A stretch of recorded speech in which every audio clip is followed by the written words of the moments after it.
and be music, and guess what? It's going to be all fun and entertaining, I must tell you.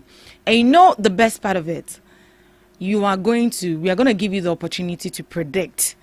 And once your prediction comes to pass, oh, you'll be given a gift. I must say, you will be given a gift. So yeah, rock your Jesse right here on GhanaTalks Radio, and this is in collaboration with Ify Lounge. Get your predictions right, and that's it. Who knows? You can get a whole package all for yourself just by you predicting, just saying your mind KKO.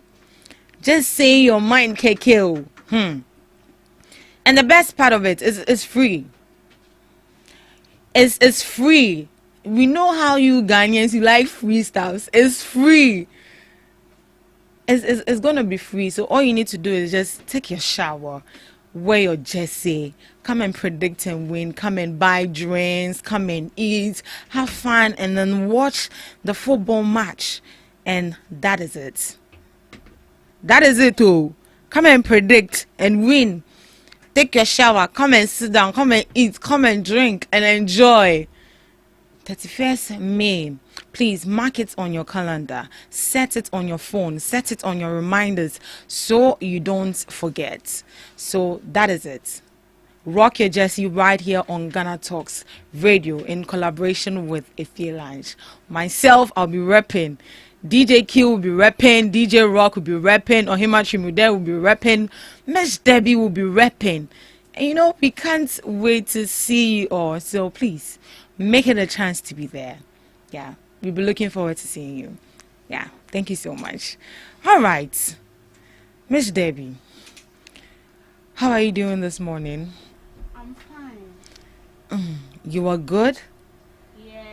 What is your anticipation for the GhanaTalks Rock Your Jesse? Well, the best. The best? The best. But what team are you going for? I don't support any club. Oh my God. I'm not a fan of football that much. See, so it's 31st May. I don't really support. Start looking for a football club you can support. I don't want any hard. They say Chelsea is for ladies. No, whether Chelsea or Arsenal. But you know you need to be there. I'll be there. So what jersey I'll be would there you? to have fun. So what I don't jersey really would have jersey of the two. You see, I'm not a fan of. See, so just wear any jersey. I don't have any jersey. Come and join the winning jersey. I have MTN shirts. I don't have jersey. So maybe I have to borrow from Q. Oh, DJ Q will be wearing his. He has a lot. Oh, he'll be wearing his own. No. And that's my man. Is so I'll also be borrowing from him. No. I said it first, right? So you have to give me one jersey. So you should leave the woman. Which woman?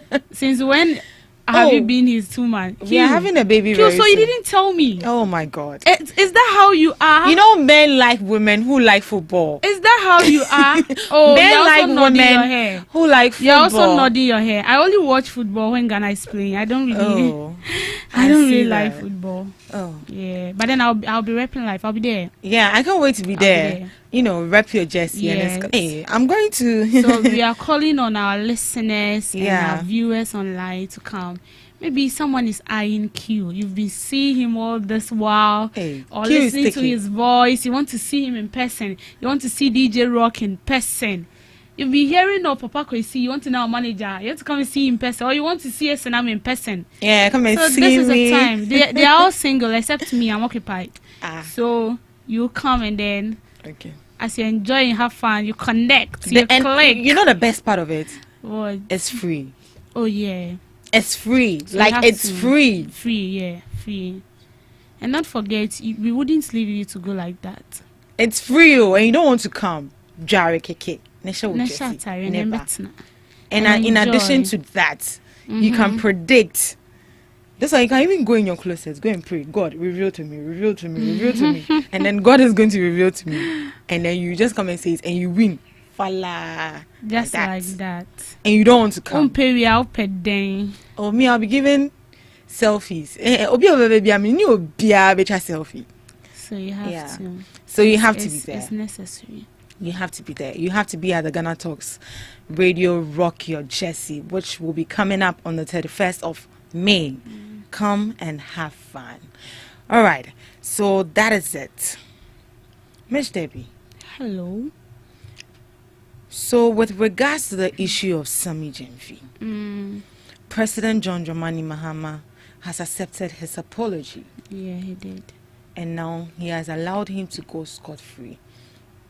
In other words, he's like, go and sin no more. And people are like, Mr. President, pa. But what's your take in actual sense? Were they thinking that President John Dramani Mahama is going to sack Sammy Gyamfi with regards to this issue? Do you think the president was fair, or you think he was biased? Tell me about it. Well, what he did was the right thing. The president wasn't biased. You know, in the code of conduct, it says you can't receive an amount of money. And even if you should receive that amount of money that has been specified in the code of conduct, you have to come and declare it. But it wasn't stated in the code of conduct that you cannot gift out money or you cannot give money to someone. Right. So with what the president did, it's in the right direction. What he did was actually in the right direction. He did nothing wrong. And you see, I was part of the people who actually hit on him. Get it? But looking at things twice, you could see that in a way he did nothing wrong. And then what the president also did, he did the right thing. And I've seen the minority and some people, and yesterday they also released the petition shraj OSP. And I mean some group of people in the country that they should look into it very well. And I was like, look into what? What at all do you expect the president to do? So this is what the president is saying. Even though it wasn't stated in the code of conduct that you are not supposed to give out money, but so long as you are a public official, it was said in the code of conduct you are not supposed to give out money. No, you cannot receive. Sorry, you cannot receive. Right. You cannot receive. And you personally, it wasn't stated that you cannot gift out, like you cannot gift anyone money. But then, as a public official, so far as you are being noted as a key figure in public, you are supposed to be careful with your do's and your don'ts. And what you do in public. Exactly, your movement. Because, trust me, there are lots of people that are eyeing your position. And some people feel, see, he's too young. I mean, yes, he's young, but it's not about his stature. It is what is here. And then looking at what he's doing, since the previous government was in power, have you heard them, arresting people illegally smuggling gold out of the country before? No, maybe you've heard and I haven't heard. But just look at this. Even in the midst of all this, the people he's working with, they've proven to Ghanaians that they can do the work. And they've actually caught Indian national, 6 of them, illegally smuggling gold out of the country. And this is something that has been prohibited.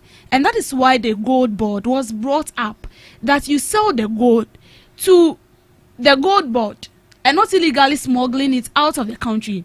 And that is not all. They were even caught with, I think, machines for I don't know whether this is cutting money. It's not cutting. Machine edi treska. Direct. This one I'm using direct English. Say it in tree. You understand? Machine edi treska. No.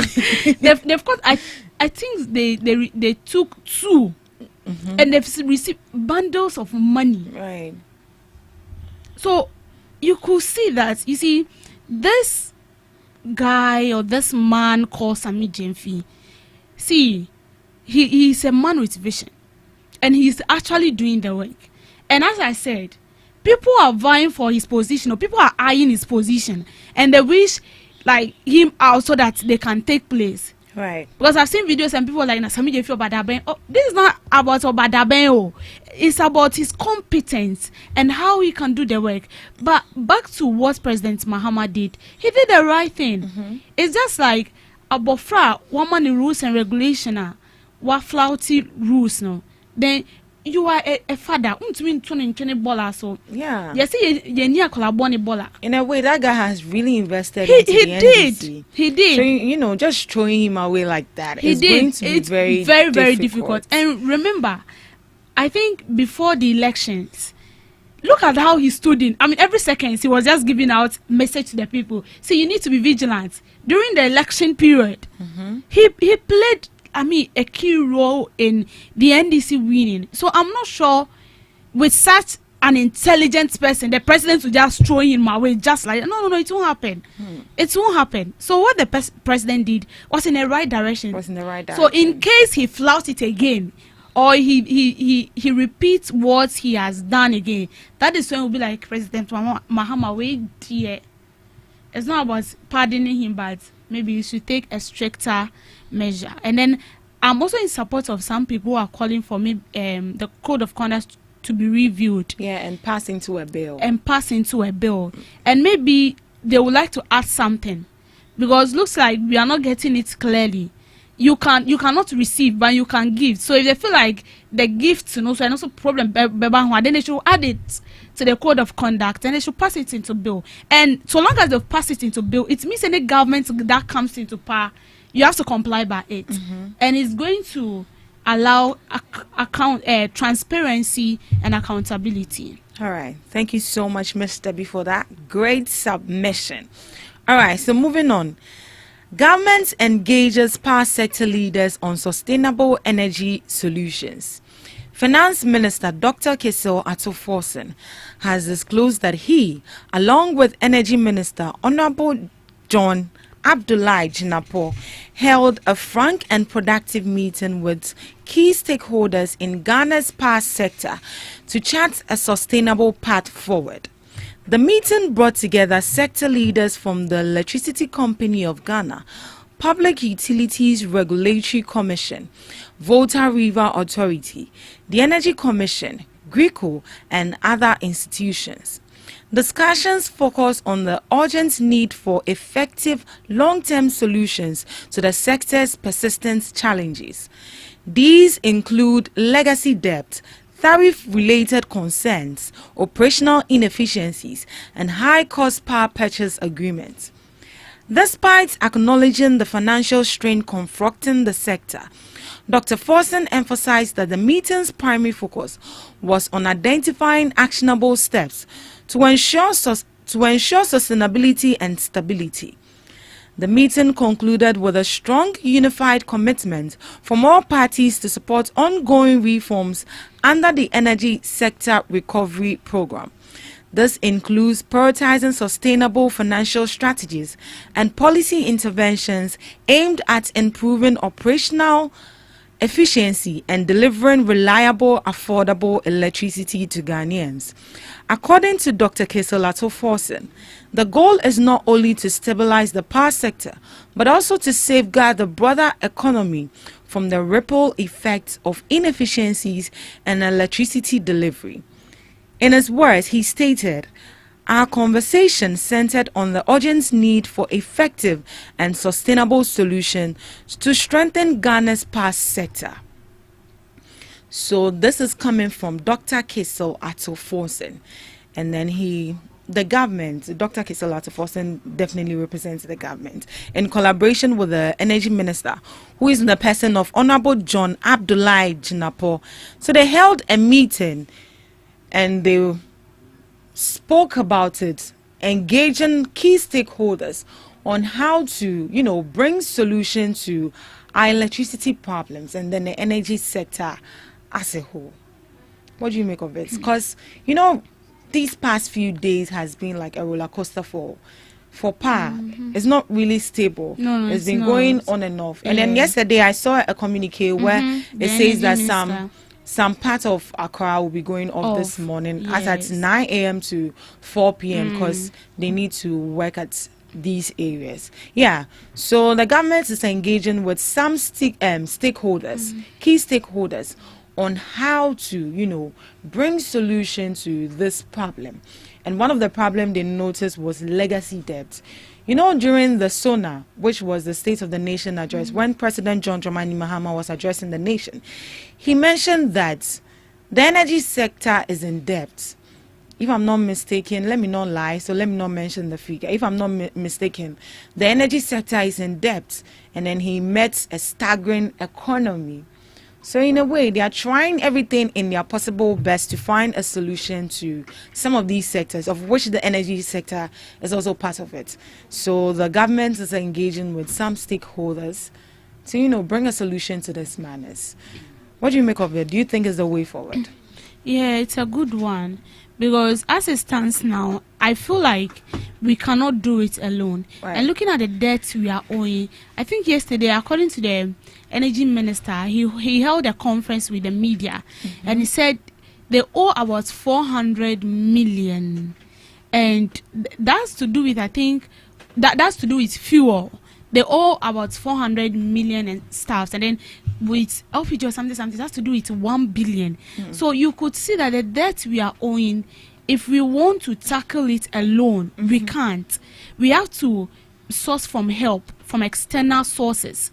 We need help from them to help us. So I feel like collaborating, the finance minister collaborating with the energy minister, together with other stakeholders, will help. Because with the debt issue, the energy minister would definitely go to the finance minister for money, because they work hand in hand. And then now that we don't even have so much in our coffers, so if you want to rely with what we have, I'm not sure it's going to help us. So collaborating with other stakeholders will help us, because according to the energy minister, I think we have 2.6 days. Yeah. With the kind of fuel we have, With the kind of 2.6 days. 2.6. International says, "Don't say buses here, a bribe, and remember, if you don't have the means, if you don't have plants, and you don't even have the means of buying fuel or whatever it takes, how are you going to survive?" Exactly. And this is a case where we have people who their job is based on, light. We are doing what you are doing here. We are basically using light, and when the light goes off, it automatically disrupts whatsoever we are doing here. Yeah, and then you have to depend on a plant or maybe a generator. So imagine, and you have to buy fuel for that generator. You have to buy fuel. Now fuel no say be shorten and no so be anything. And people who sell fish, the cold store people, a kabeba. And then when it's happening like that, although the government is trying to build up the economy, and all this also counts on the economy as well, to build it up, we wouldn't see the top of it. So I feel like collaborating, this is a time where we collaborate the more. This is the time where not only about external sources in the country, but if we can actually get help from other African countries who can actually help us in solving it out. Because you see, Ajene tobacco, right? I don't know. Two heads are better than one. Thank you. 2 heads are better than one. So we can help. And then with the debt issue, there, I think Ajene me babe, because I think they need to. Yeah. And you see, the problem was that your people, they were not sincere to us enough. If they were sincere enough, in Kadida, I'm sure we would have found solution to it earlier. But now where it has gotten to, well, they said is better late than ever. It's better late than ever. So I feel like it's a good But why step. are they giving all the blame to this current government if the previous government didn't do something right? That is why we are in this mess. It's because they are refusing to accept the fact that they are the major cause of the problem we are facing now. They are refusing to accept it, because before the then president moved out of power, he said they've bought an amount of fuel with this price. He mentioned it. This is what is left. And then when the current appointed energy minister got into office, he realized that that was not it. The figure they stated was not the exact figure they met. So I feel like they are the major cause, and they just don't want to accept it. But collaborating with other stakeholders is the best way, trust me. All right. Miss Regina, what do you think of the government engaging with key stakeholders to find a solution to the energy sector? Key stakeholders. Yes, key stakeholders. And when we are talking about the key stakeholders, they involve the independent power producers, gas suppliers, and other stakeholders. Let's not forget that the Ministry of Energy owes these people. The Ministry of Energy owes these people about billions of cedis. So now that they owe these people, who are these stakeholders that they are going to collaborate with? We need to ask ourselves that. So they held a meeting with Public Utility Regulatory Commission, the Volta River Authority, the Energy Commission, and then GRICO and other institutions as well. Those other institutions were not captured in the article, but I believe if they are key stakeholders, they'll also be affected or have some kind of relation to do with the energy sector. Okay, so the little I can say is if they collaborate with them and it would yield results, why not? They should go ahead and do it.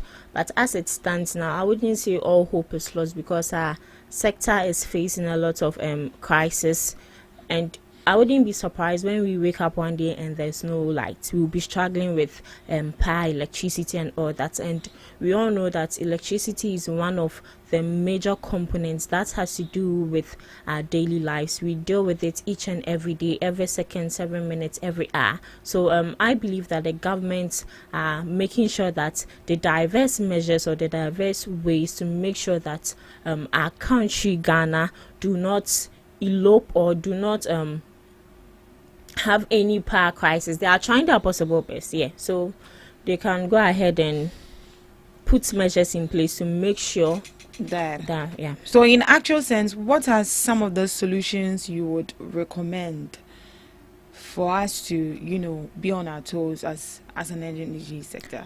I don't have much to say about that. The only thing they need to do, as I said earlier, is to collaborate with these key stakeholders. Ms. Debbie, any solutions in mind? Would you recommend any solutions? The best solution is what they are doing. Because I'm sure they've tried other possible means and it didn't work out. I wouldn't say immediately they went into office, they didn't try their possible best. Because when you listen to the energy minister, he said first they went in for money from the finance minister, and then they bought, I think, a quantity they think that could help. But then they've realized that MWA. So I feel like this is the best way. We can't do it alone, as I said. So the best thing is what they are doing. And I just hope and pray that it worked out. It will work out. All right, moving on to our next story. Ghana needs an enforceable ethics law, not just guidelines. Elvis Dako has called on President John Dramani Mahama to take decisive steps toward institutionalizing ethical governance by ensuring the long-awaited code of conduct for public officers is passed into law. His remarks follow President John Dramani Mahama's recent decision not to pursue further disciplinary action against the acting CEO of the Ghana Gold Board, Samit Jemfi, after a viral video showed him handing over an undisclosed amount of US dollars to evangelist Patricia Esiedu Esiama, popularly known as Nana Agrada. Mr. Dako acknowledged the president's efforts to instill accountability among public appointees, but warned that such initiative could fall short without enforceable legislation. He emphasized that without legal authority, repeated misconduct by public officials could harm the administration's image and erode public trust. Elvis Dako, therefore, urged President John Dramani Mahama to move beyond reliance on non-binding codes and activate the legislative process to pass the Code of Conduct of Public Officers Bill, which has been pending at the Attorney General's Department. So this is coming from Elvis Dako. In his words, if we should paraphrase what he said, what President John Dramani Mahama did to Samit Jemfi is not enough of a discipline. Miss David. Like how? It's not enough discipline. You see, that is why I said that I backed the call for the code of conduct to be reviewed. Because in the code of conduct, they said you cannot receive a certain amount of money. Even if you do, you have to declare it. But the code of conduct did not state that you cannot gift out. You cannot gift out money. So I feel like we are not getting it well. So I think the president should come back and then speak about it. I mean, put it out there and then explain it for a better understanding. Then after that, if they feel like they have to include, I mean, something to the code of conduct or add something to it, then they should do it and then pass it into law. Yeah. They should So pass it obviously into that's law. what he's saying. They should pass it into law. He's saying that it shouldn't just be guidelines. The code of conduct shouldn't just be like a book or maybe a Yes. manual that these appointees can follow, but it should be, it should be kind of like a law. They should pass it into law, because you see what President Mahama is doing. He's trying to leave a legacy of difference. Like, he wants to be different from the previous or the previous governments. I don't mean like the MPP, but the previous So the previous government governments. never had a code of conduct. They, So you think that's well, why? I'm sure they had, but not meaning. Oh. Not meaning so more, because I don't see them doing it. Why? You don't see them doing I don't it. see them doing it. One, As in them they were not behaving like- transparent, they were not accountable, nothing. But you see, the code of conduct President Mahama has put out is to hold his appointees accountable, transparent, and to, win the trust, or to create certain trust in the hearts of the citizens. As it stands now, we don't trust any government, we don't trust any politicians, because we believe they are the same. But what I'm seeing with President Mahama, he wants to lay a different foundation, and he's taking a different path altogether. So passing this bill, it means after this administration is off, the next administration that comes on board, you have to follow it. You have to follow it, and it's a good step. And then I saw in a video where I think the presidential staffer Nanaya Jantua, she was like, Mahama is trying to, he's a visionary leader like Kwame Nkrumah. And I would say yes. You think President John Oh, Dramani yes. But He's when the Kwame second Nkrumah was Nkrumah. there, you were not there. I was not there, but I've read about But what him. have you... Okay. I have read about him. And what are some of the things that President John Dramani Mahama is doing that you think Kwame Nkrumah also did? Everything. Everything. Everything. Wow. Everything. So you mean a legend is born again? Nkrumah was transparent. Nkrumah was accountable. Nkrumah made sure he was... Let me put it this way. Tell me. He wanted to bring all Africans together, with Ghana leading. All right. Right. When the previous government came into power, and then when there were coups in other African countries, what did we see? I think the previous government was the chair of ECOWAS, right? I stand to be corrected. He was the chair of ECOWAS, but then we saw nothing when they pushed them out of ECOWAS. And instead of him to stand in and say that, yes, even though we know that what they are doing is wrong, we rather saw division. But when President Mahama came, what did he do?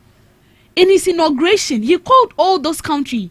We saw Mali, a representative from Mali. Burkina Faso, Ibrahim Traore was here, right? Yeah, he But was it- during his inauguration. In the previous government, did you see anything like that? No.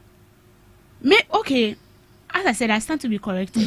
Maybe Right. this when I'm Eh, yeah, trying una we to hu. bring up something of my own. So please, you can correct me. Okay. That's fine.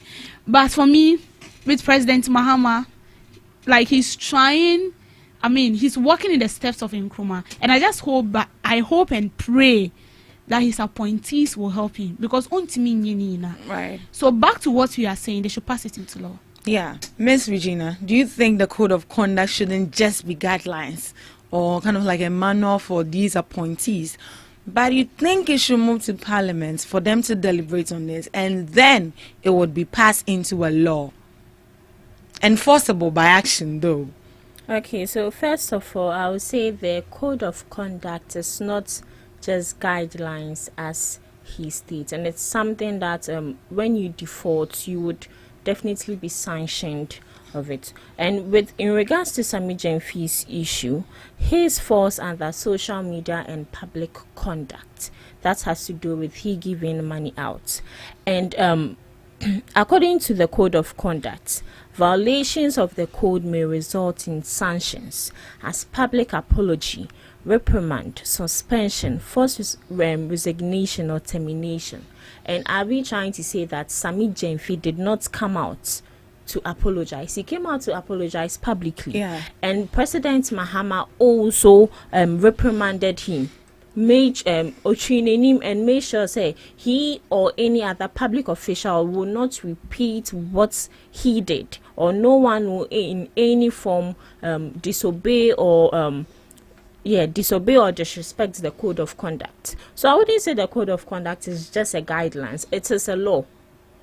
And as you said, maybe it can be taken to parliament and they deliberate over it and maybe make it a legal rule. Yeah, and it will be part of the constitution. That means that any appointee or any minister that is given that mandate to lead the country has to follow that, since now it has become a law. So I already spoke to Debbie with regards to the disciplinary action that President John Dramani Mahama took in regards to Sammy Jemfi's issue. I want to hear from you as well. You know, critics are saying that what the president did is not enough. I say like he's being biased. What do you make of it? Do you think that alone is enough, like by reprimanding him and then accepting his apology? How is he being biased? Sammy Jemfi never stole. Right. And in as much as people have petitioned other government bodies to investigate corruption in regards to Sammy Jemfi, to my best of knowledge, they've withdrawn that petition. And yesterday, I think I saw that the minority also sent a petition to the charge and other bodies for what OSP, exactly. Yeah. Sorry to say this, but it doesn't make sense. Yes, it doesn't make sense to me, because he didn't. Oh, then it means what's his name? The minority leader also needs to be sacked, because during is it a vetting? Is it either Okujeto Ablakwa or Sam George made certain allegations allegedly that he has possession of state land properties since God knows when. And even with this issue, everyone is quiet about it. So, Miami Misika, fine. It's your own money, but that is where the public conduct comes in. You need to make sure that you adhere to the code of conduct. But I feel that what they are doing, they are just going overboard. They are just creating unnecessary drama. Drama that, excuse me to say, doesn't make sense. Drama that doesn't have to do with what we are currently facing in our economy.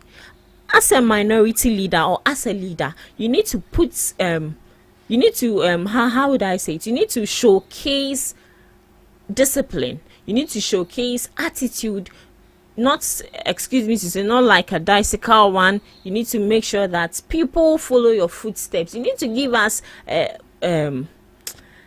measures. You need to give us solutions rather than causing more harm. Because as it stands, we are facing a whole lot in the country. And if you, the minority leader, in as much as you're in opposition, you can still help with the economy, you can still help the president do things he cannot do by himself. Rather than causing havoc. Exactly. So you organizing press conferences, you sending petitions, what's the use of it? So right now, the president has the final say. Exactly. He has done what he has to do. Silenced everyone. So what's the essence of the petition? You get it. So are you trying to say, sorry to say, the president is not that knowledgeable? The president doesn't know what he's doing. He doesn't know what he's doing. Minority. Yeah, and I'll even say that the president went according to the code of conduct. Because when even though Sammy Jemfi was not wrong in some party was wrong, he still came out to apologize publicly. And our president Mahama reprimanded him and accepted his apology. So this doesn't call for a lot of talks and all that. They should sit somewhere. They should sit somewhere. Yeah. And that was when my mouth opened. Yeah, so the code of conduct shouldn't just be guidelines, but it should be a law that would be enforced. That was coming from Elvis Daco. So we're going to move straight to our last story, which we're going to talk about briefly. So we've been following this story, I think, from Monday, which is with regards to the drivers going on the strike.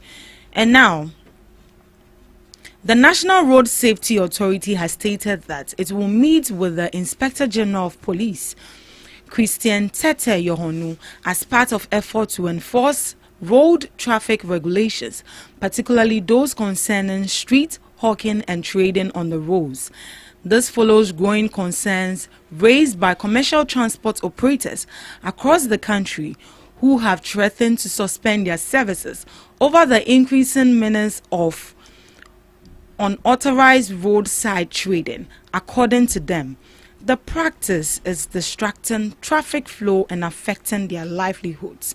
The head of communication at the National Road Safety Authority, Madam Pearl Eduso, said the authority is going to work closely with the police to clamp down on such activities and ensure full enforcement of road safety regulations. You know, we've been following this story, I think, from Monday, right? And now, finally, they want to meet with the IGP. Do you think that's the way forward? Meeting with the IGP? Yeah. Because you know these drivers also have, Their people, bosses. Yeah, under them. Rather than going straight to the IGP. Or is it that they've been deliberating on the issue and then their immediate leaders are not doing anything about it? And now this time around they're like, we want to take it to the IGP. What does IGP has to say with regards to this? Okay, but what do we do to these hawkers? Is it that they don't listen or what? I'll say that with these hawkers, as you need to just deal with them strategically and with iron hands. You don't just go to them. I give you by the end of this month, vacate this place, then you go. Then you come back again. I give you by the end of this month again, then to vacate this place, then you go. No. When you go to Accra, there's something called Abaye. Yeah, Abaye. And people are so, we say that too much of familiarity with something breeds disrespect. Now, it has to do with these Abayes and the traders. Because in as much as they are law enforcers, these people or these traders have become too much familiar with them to the extent that if they Mawumbra, or if they are coming, they'll just pack their things, then they'll go. If they see that these people are gone, they come back to that place again. So I feel that with the new IGP, he's a new face. It's a new face. It's new king, new law, new rule, new law, new king, new law. That's fine. And new king, new rule. New law, new law, new rule. What are you saying? No, new king, new law, rule. And new king, new law. Law, rule, ni na nyepe. This is what we know. Sorry about that. So as I'm saying, the IGP, he's a law enforcer. And I believe that he's the best person to make sure that they combat this crisis. And as I said, it shouldn't only be talks, it should be actions. Deal with these people in as much as they are mothers, in as much as they are parents, in as much as they are humans. They need to feed, they need to take care of the family. Please, lives are at stake. And also with where these hawkers are selling, pedestrian roads, we need to pass there. It's become a whole lot of issue. Mistakenly, you step on one trader, all of them will gang up against you and deal with you. In as much as their issue is sad, as in you ask yourself, if you sack them, where would they go to? But their life are actually at risk. Exactly. Where would they go to? How? There are lots of places you can go to. It's not necessary that they are stacked to one place. But have they sat down with these hawkers to know what they really want? This is not a matter of sitting down with these hawkers to let them know what they really want. So this is not the time for that. So you think immediate action should be taken immediately? Exactly. You know that when it comes to the pedestrian roads, it's not only a pedestrian road. We have where the cyclists also pass when it comes to the road issue. And these riders are not supposed to even use the road itself. They're supposed to be using the road meant for them. But these hawkers have occupied all these parts, making movements very difficult. Is it Accra? Yeah, either Accra or Kaneshi. When you are passing through that pedestrian, see how difficult it is. And even circle, see how difficult it is for you to maneuver your way through all these people. So I feel the IGP is the best person. Yes. They can. Miss Debbie, briefly, 1 minute. Yeah, so the IGP can work and help because they enforce laws, right? So they can actually enforce a law that prohibits such So there's acts. actually a law. LI Yeah, there is a law, but 180. it's not working. So if maybe they want to Right. revise it or It's not review working. it or to make it work, it's very sad that we have laws backing such nuisance acts, and then we don't see it happening. It's not they reviewing it, it's they enforcing Yeah, it. that's what she's saying. Or that's not what you said. That's what I was She actually said the laws are relating. not working. But So they can- meaning if- they are if not they have to they are not maybe revise it or enforced. use, see to The it laws are to make there. it work. But they are not being and I'm enforced. saying this is not a matter of reviewing it. The laws are there. What So are make the it people- work. Exactly. Yeah. All right, so they'll make it work. That's that. All right, they'll make it work. Thank you so much for joining me on our news headline review, and thank you to my knowledgeable panelists. Thank you so much. All right, right after this, we will go for Debbie's Grill.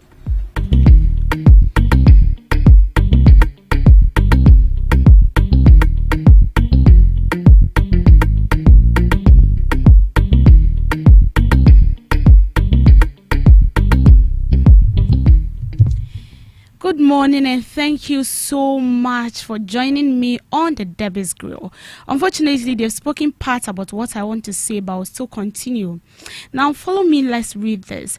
Accra Mayor to clear streets and massive decongestion drive on May 20th.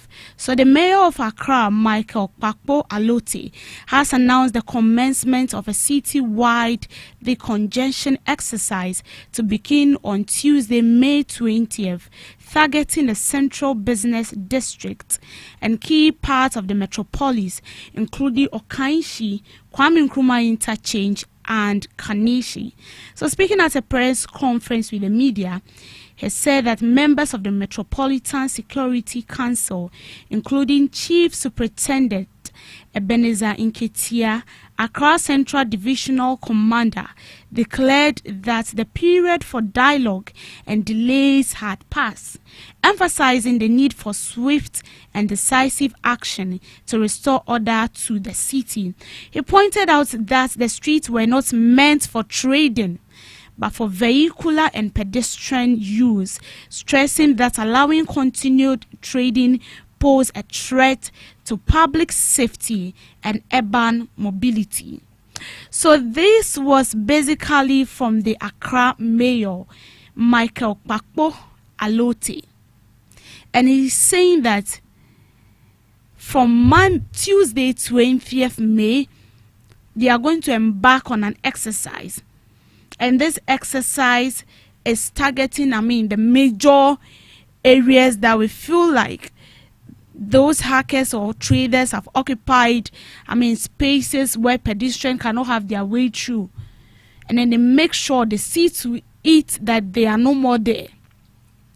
Now, it's very sad when you move out to the streets and there you see hackers, you see traders selling on pavement that is meant for you and I to walk on. They've occupied it.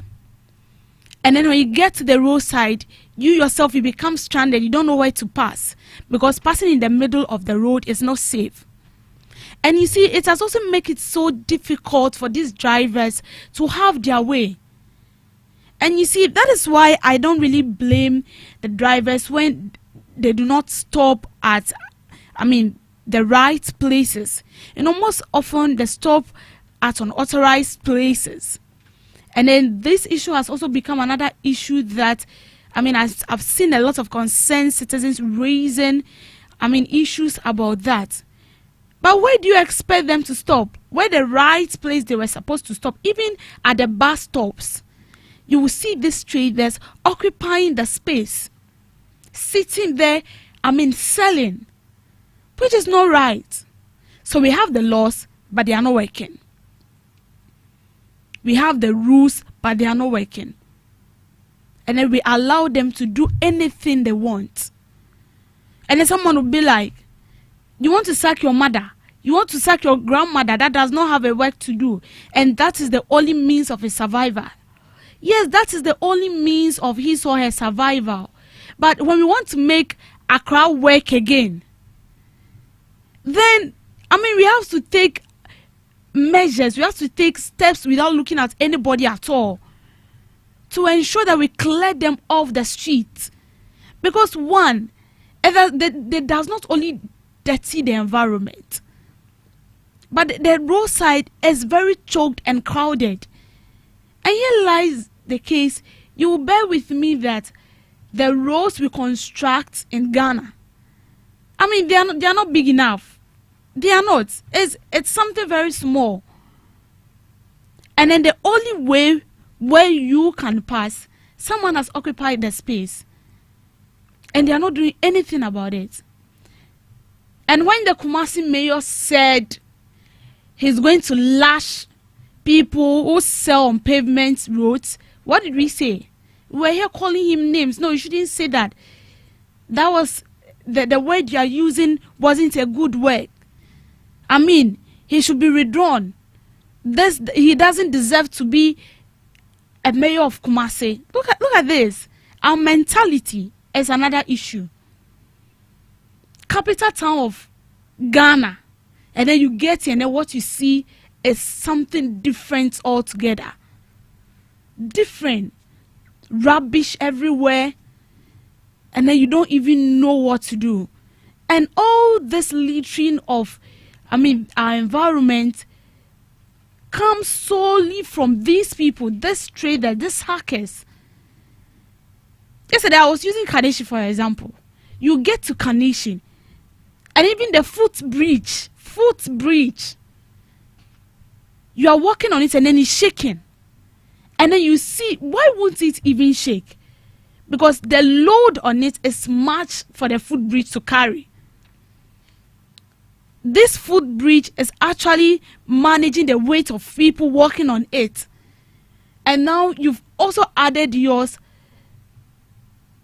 by selling your staffs and then occupying the whole space. And then when you're passing, you don't even know where to pass. And then they will sit down there and they will tell you that go and tell the government to expand the space. Because they feel like it's small. Where you are selling is a death trap. And then you are calling on the government to expand it for you so that you can die very well. And you see, it's very sad when you try to let them know that where you are selling is actually the wrong place for you to sell. Go into the market. And they'll tell you there is no space in the market. And some will tell you that when you go into the market, they don't make sales. So the only place they make sales is when they come to sit on the pavement. That is where they make sales. And they think it's good for them. But mind you, if a vehicle mistakenly veered into them, what will be the outcome? A very bad one. But no. So this is in the right direction. And that is why I support the drivers when they said that they want to demonstrate against all those acts. Because it's not helping. They have seen that it's not helping them. And it's not only helping them because we, the pedestrians, it's not helping us as well. So if this is what the Accra mayor, Mr. Michael Kpakpo, this is what you want to do, then please do it and do it well. And we will be happy if at the end of this exercise we don't see traders sitting on pavement. We will be very happy.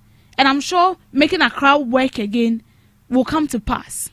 But in a case where we say it and then we don't do it, we say it and then we don't put it into actions, and I feel like sometimes we are our own problem.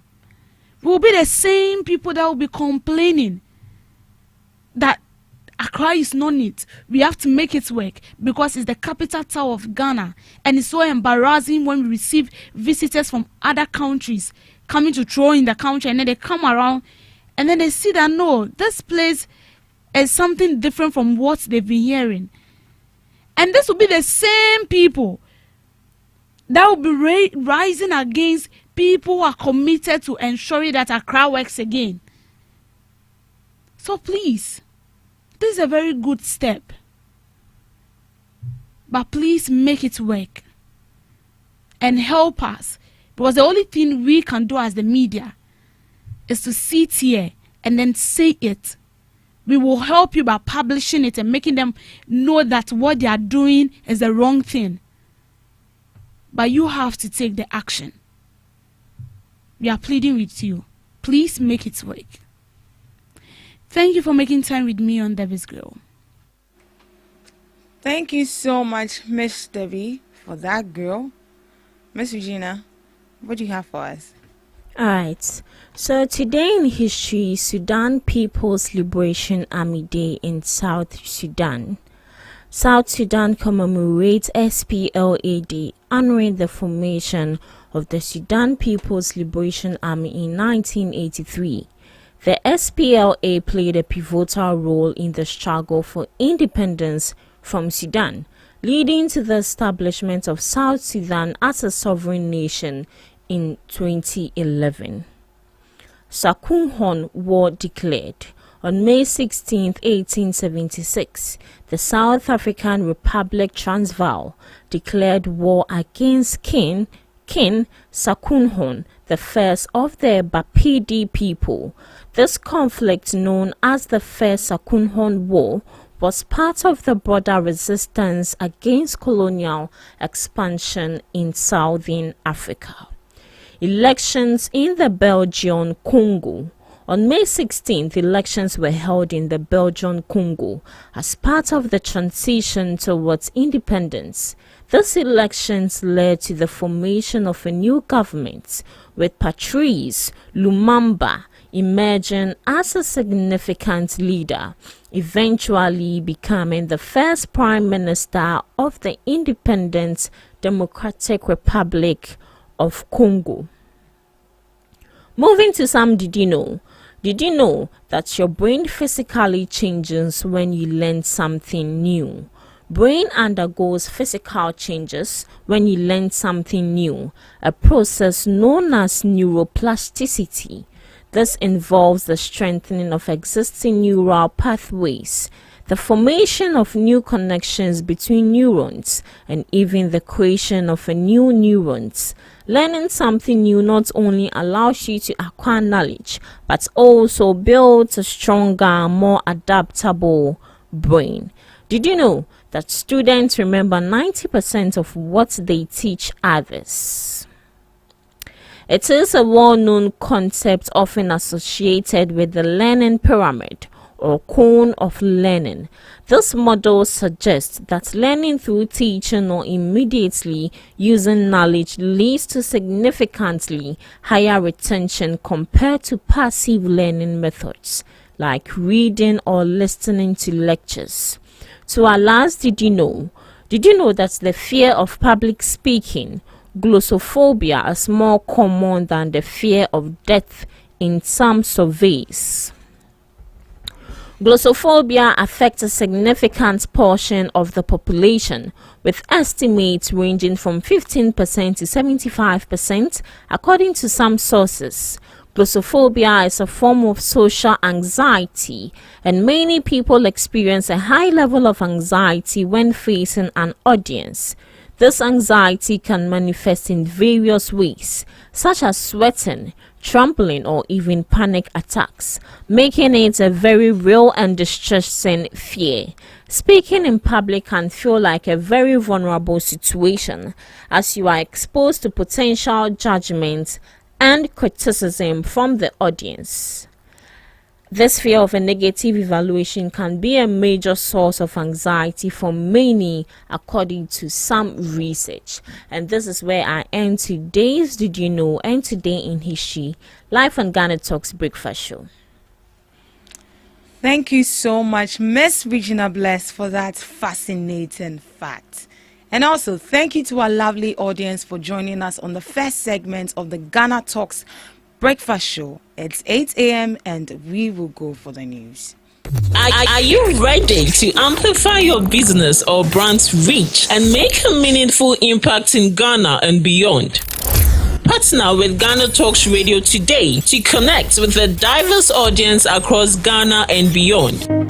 Elevate your brand through on-air promotions and social media. Boost your brand during prime time. With GhanaTalks Radio, you can extend your reach across digital platforms. GhanaTalks Radio is not just a station, it is a community hub where your brand becomes part of the conversation. Join us in fostering connections, celebrating culture, and making a lasting impression. For customized sponsorship packages and enquiries, email contact@GhanaTalksRadio.com or call +233 202 544614. GhanaTalks Radio, giving the youth a voice.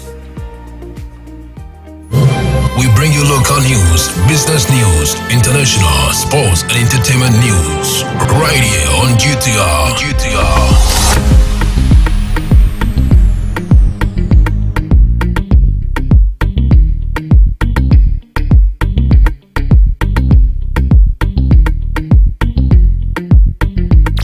GhanaTalks Radio, number one.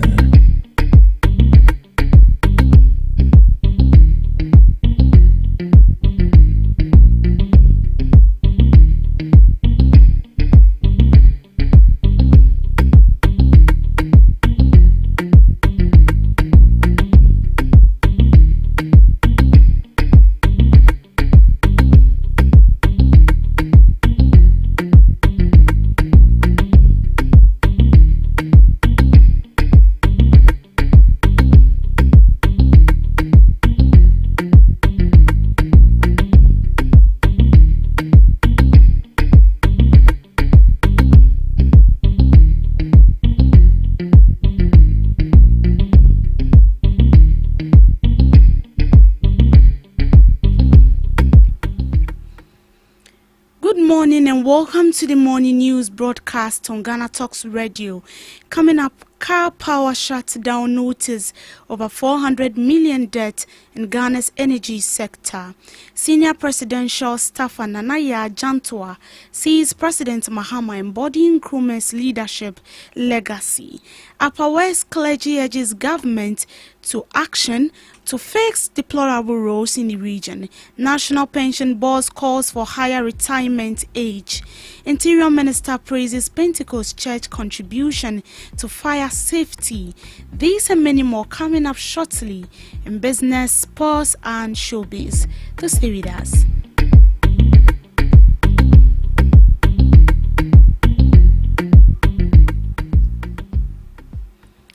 To our first story, Car Power, a power generation company, has served notice to shut down its plant on May 18th due to a 400 million debt owned by the Electricity Company of Ghana.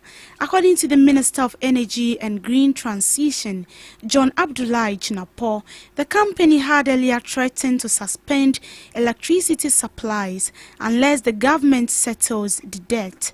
Ghana's energy debts have ballooned to over 3 billion, including ECG's debt, posing a critical risk to the nation's economy, as highlighted by the International Monetary Fund. Car Power supplies around 450 megawatts of electricity to the national grid, and a shutdown would likely exacerbate Ghana's power crisis. However, the Minister of Energy has assured that the government will prioritize payment to Car Power and engage in open communication to resolve the issue. Meanwhile, the fuel left is to be consumed between 2.6 days. Car Power has just sent us a letter that by 18th they will shut down the plant because we owe them more than $400 million. IPPs alone, we owe them $1.7 billion. And so it's serious. I must be frank with you, Chairman. Today, as I sit here, this morning, my headache is how to get the next parcel of liquid fuel. The fuel we have to take us 2.6 days. We've placed order for fuel, but it has to be paid. We've procured some fuel on credit and working with the Ministry of Finance to pay. But the truth is that the Ministry of Finance also has its limits. And so we'll be going to Cabinet to discuss how we can improve on the sector. And that is why we are pushing for some private sector participation in ECG's operations. it does not entirely solve the problem, but it takes us to another level. And that was from the Energy Minister, John Abdullahi Chinapo. Moving to other stories. Senior presidential staffer Nanaya Jantua has expressed optimism about President John Dramani Maham's potential to make a significant impact, drawing likeness between Mahama and Ghana's first president, Osajifo Dr. Kwame Nkrumah.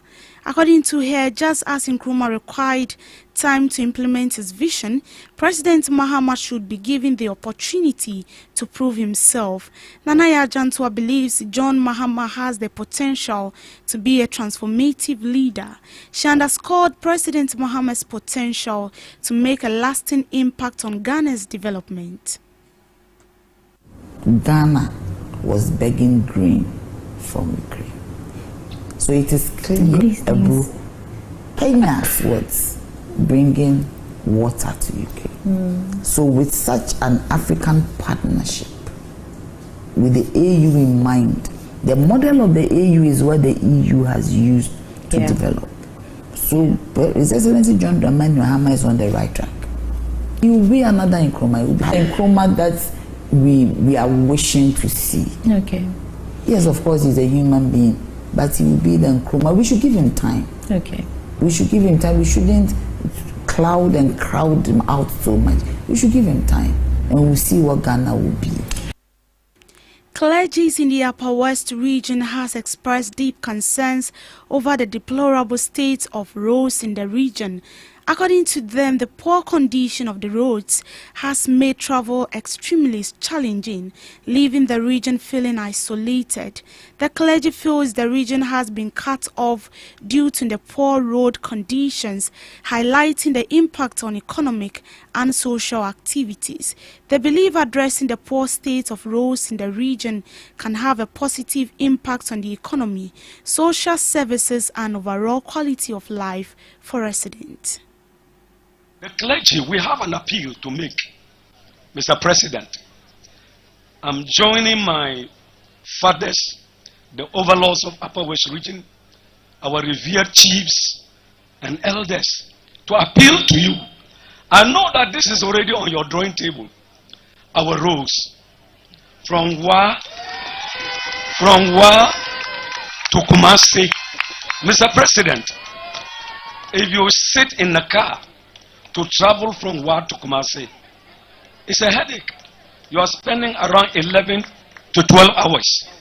If you are going to Accra, you are spending around 18 hours. Wa to Tambale, it's bad. Wa to Bolgatanga, no more travel route. Wa to Hamile, it's just like we are cut off. I am not ethnocentric. Mr. President, let me repeat, I am not ethnocentric, but please look at the roads generally in northern Ghana so that we can also drive our cars in peace. The Lord bless you, Mr. President. The Lord keep you. The Lord watch over you. May the Lord deliver you from evil. In Jesus. President Mahama, in response, has praised the Upper West region for its strong commitment to democratic values, good governance and justice. He highlighted the region's history of upholding these principles, demonstrating its significance in Ghana's democratic development. The people of the Upper West region have always stood on the right side of history. The region has been a stronghold for democratic values, good governance and justice. And I'm proud to say that once again you have reaffirmed your faith in the National Democratic Congress, not just as a political party, but as a vehicle for national transformation. I want to thank our traditional leaders for their wisdom and their quiet guidance, for providing moral direction in a time of political uncertainty. I want to thank our youth for your vibrant energy, for mobilizing and canvassing in the towns and hinterlands. I salute our women who led the door-to-door campaigns, organized community engagements, and held this movement together with grace and power. And especially I want to thank our party executives, our polling agents, our foot soldiers. You have been the backbone of this success we achieved. And that was from President John Dramani Mahama. Another story, the Chief Executive Officer of the National Pensions Regulatory Authority has suggested increasing the pension age to 65 years. This proposal aims to address the challenges facing pension schemes, including increased life expectancy and financial stability concerns. He believes as people live longer, pension funds face increased pressure to sustain payment over an extended period.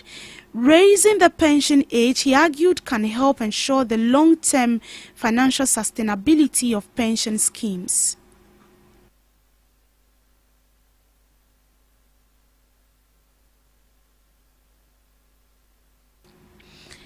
The Minister of Interior, Mohammed Muntaka Mubarak, has lauded the Church of Pentecost for its timely and strategic contribution to Ghana's national safety infrastructure through the construction of the Pentecost Fire Station at Gomoa Yesukrom.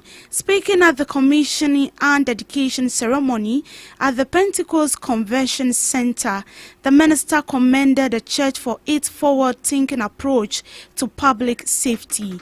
The Interior Minister noted that this latest intervention by the church adds to a growing list of security-related infrastructure by the Church of Pentecost in recent years. He admitted that the church support has impacted every arm of the Interior Ministry, added that the level between faith-based institutions and the state should be encouraged and emulated.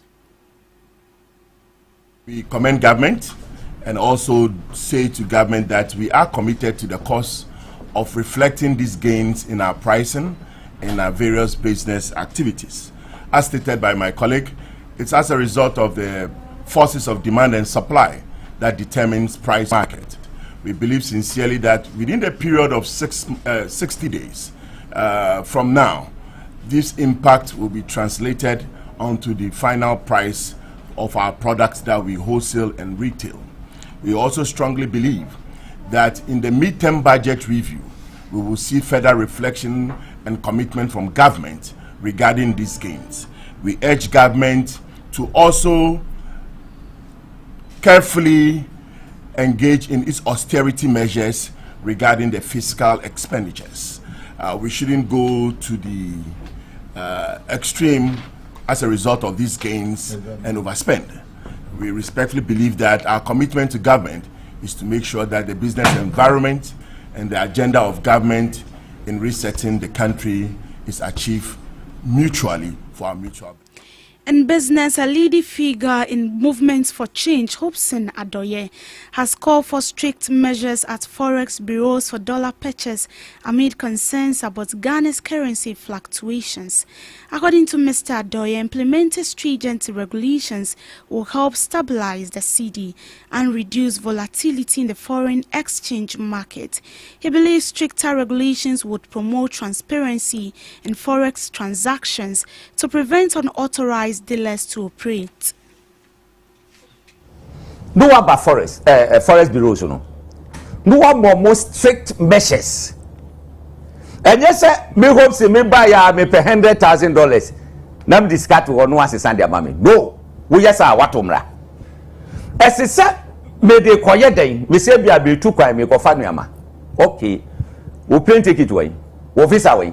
And so we me inspect side, you know. That's what we say, so that the dollars in the back of the appropriate people. More business. I will be here dollar no at your business.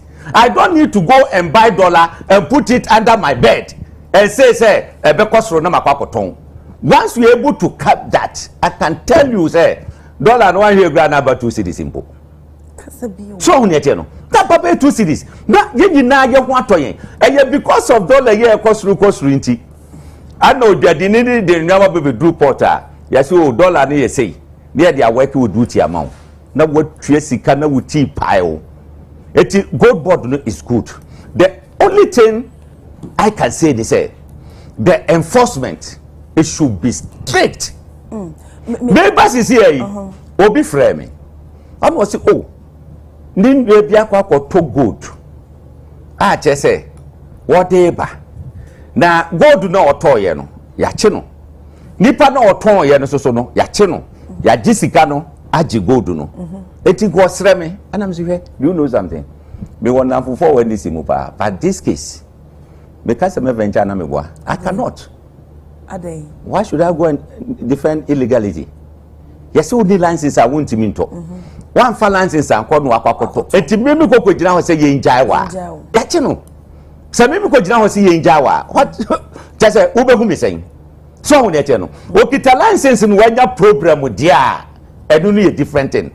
It I can tell you, say the national security guys are on the ground. And the alliance say foreigners no omo de no gra eye good wo kwan so eno ti wo kwan so America che say wo kwan so eye different wo kwan so direct transfer for you is that's right that say be your transfer amount and I say wo be prove say oh this is my visa, this is my ticket me ko akwa fanuama me hia dollar say ene ne de eye business they can give it to you na say me obi ama me sika kakra na me de akwa to my account mu manya dollar na bia kwakotum na manya 100,000 oh be kwako yi $50,000 na me dia ba be frese kakra na me ko de yi mame a me fa ntu kwan na de gu bag mo na gu ka mo na na me de I mean it doesn't help sika the legal note ye use e wa ha e cedi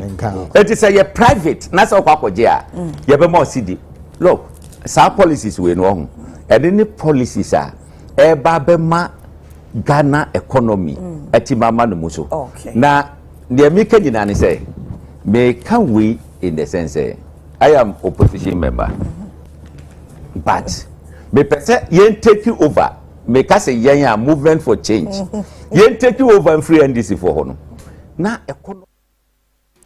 Still on business, President of the Association of Ghana Industries, Dr. Humphrey Eyim Dake, has reaffirmed the organization's commitment to ongoing dialogue with the government. He expressed optimism that the mid-year budget review would introduce measures to provide relief and boost confidence for the business community. Dr. Humphrey said the Association of Ghana Industry is committed to maintaining open communication with the government in order to address business concerns and promote economic growth. Dr. Yim hopes that the review will introduce policies to alleviate challenges faced by the businesses to stimulate economic activity. By engaging in continuous dialogue with the government, AGI aims to promote a business-friendly environment that supports economic growth and development in Ghana.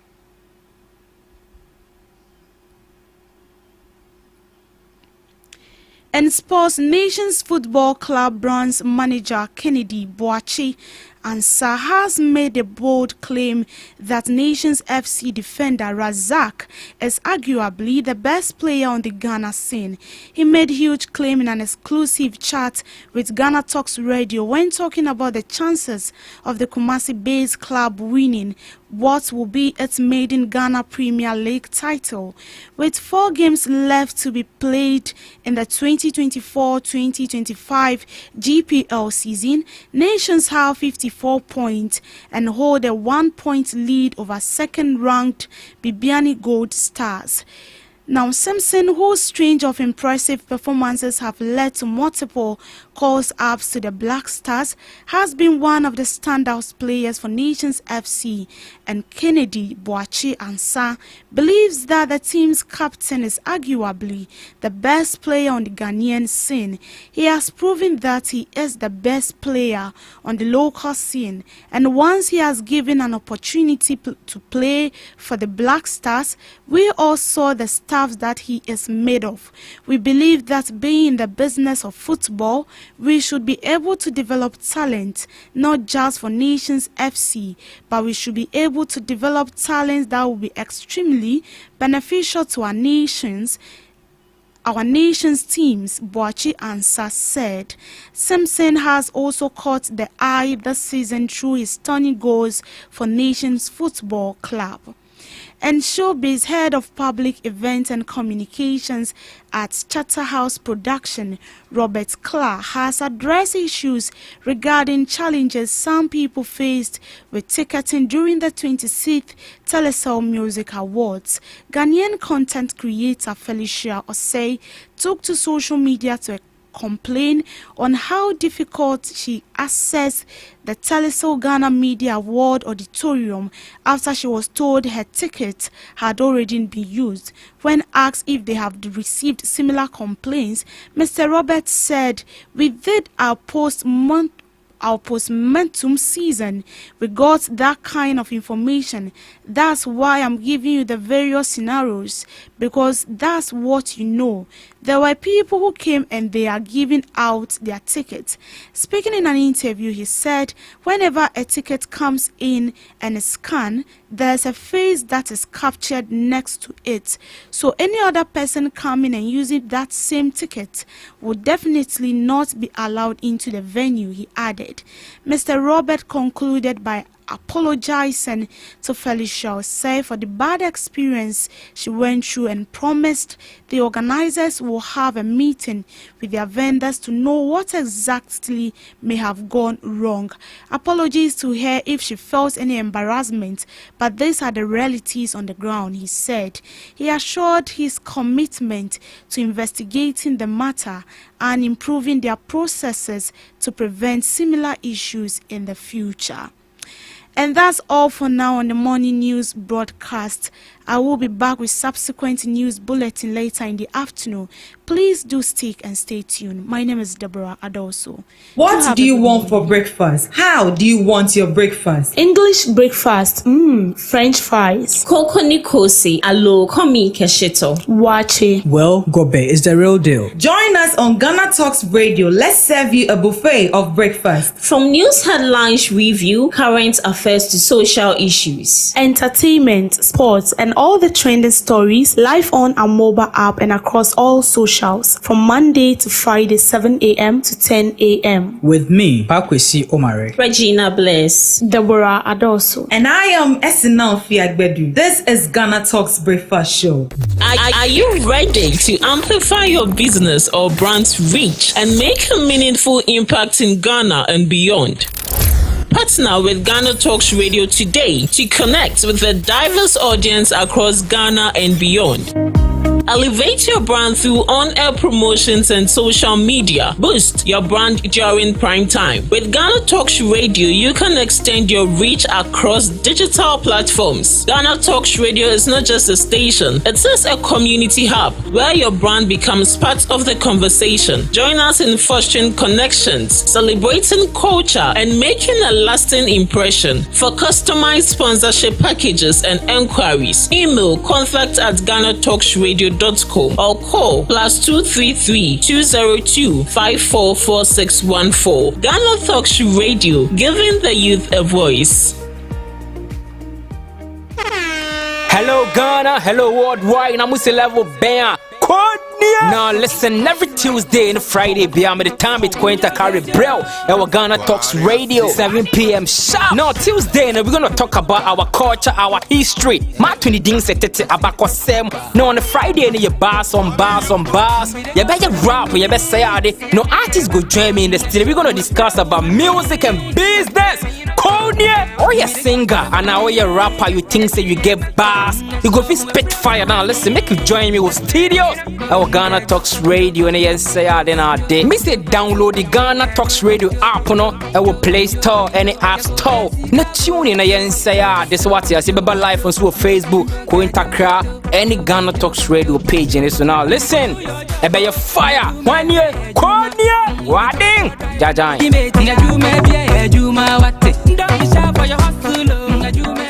This is GhanaTalks Breakfast Show, your morning companion. This is GhanaTalks Breakfast Show, your morning companion. Good morning, wherever you are. My name is Pakwesi Omare. It's another weekend edition of the GhanaTalks Breakfast Show on GhanaTalks Radio. This is where we bring you so many insightful discussions. And on Fridays, one of the most essential aspect of life which relates to our health matters is what we will be feeding you with this morning. Today we have our doctor with us in the studio, Dr. Benjamin Bequin, who is going to take us through one of the most critical life health issues. I would say one of the things that really bothers people when it comes to their health related matters, and that is hypertension. They call it a silent killer. It has the potential to end your life or seize your breath, however they put it, but it kills you silently without you even knowing what happened. So today we have Dr. Benjamin in our midst to brief us on some of the things that leads us to hypertension, how we can manage hypertension, or how we can even resist hypertension.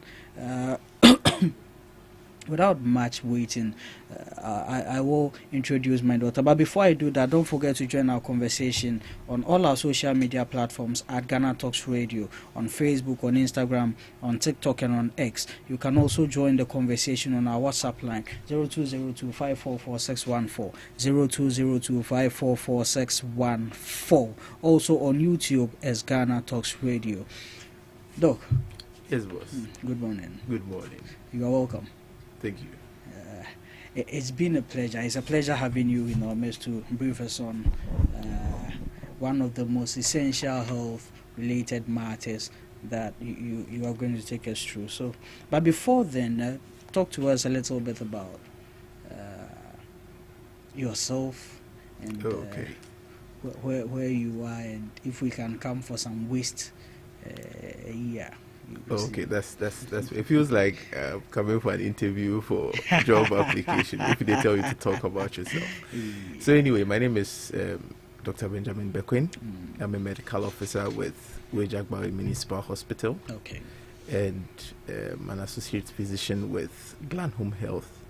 That's a private health facility that deals with taking care of patients at the comfort of your home. So these days maybe you want to have a specialist or a doctor coming to the comfort of your home, or even a nurse. If you have any case, you have any patients just for routine checks, or they are having any of these chronic conditions in the homes, just reach out to Glanhome Health. We are also available to visit you, take care of you. And we also have introduced telemedicine. So you can also sit in the comfort of your home and you video call your doctor.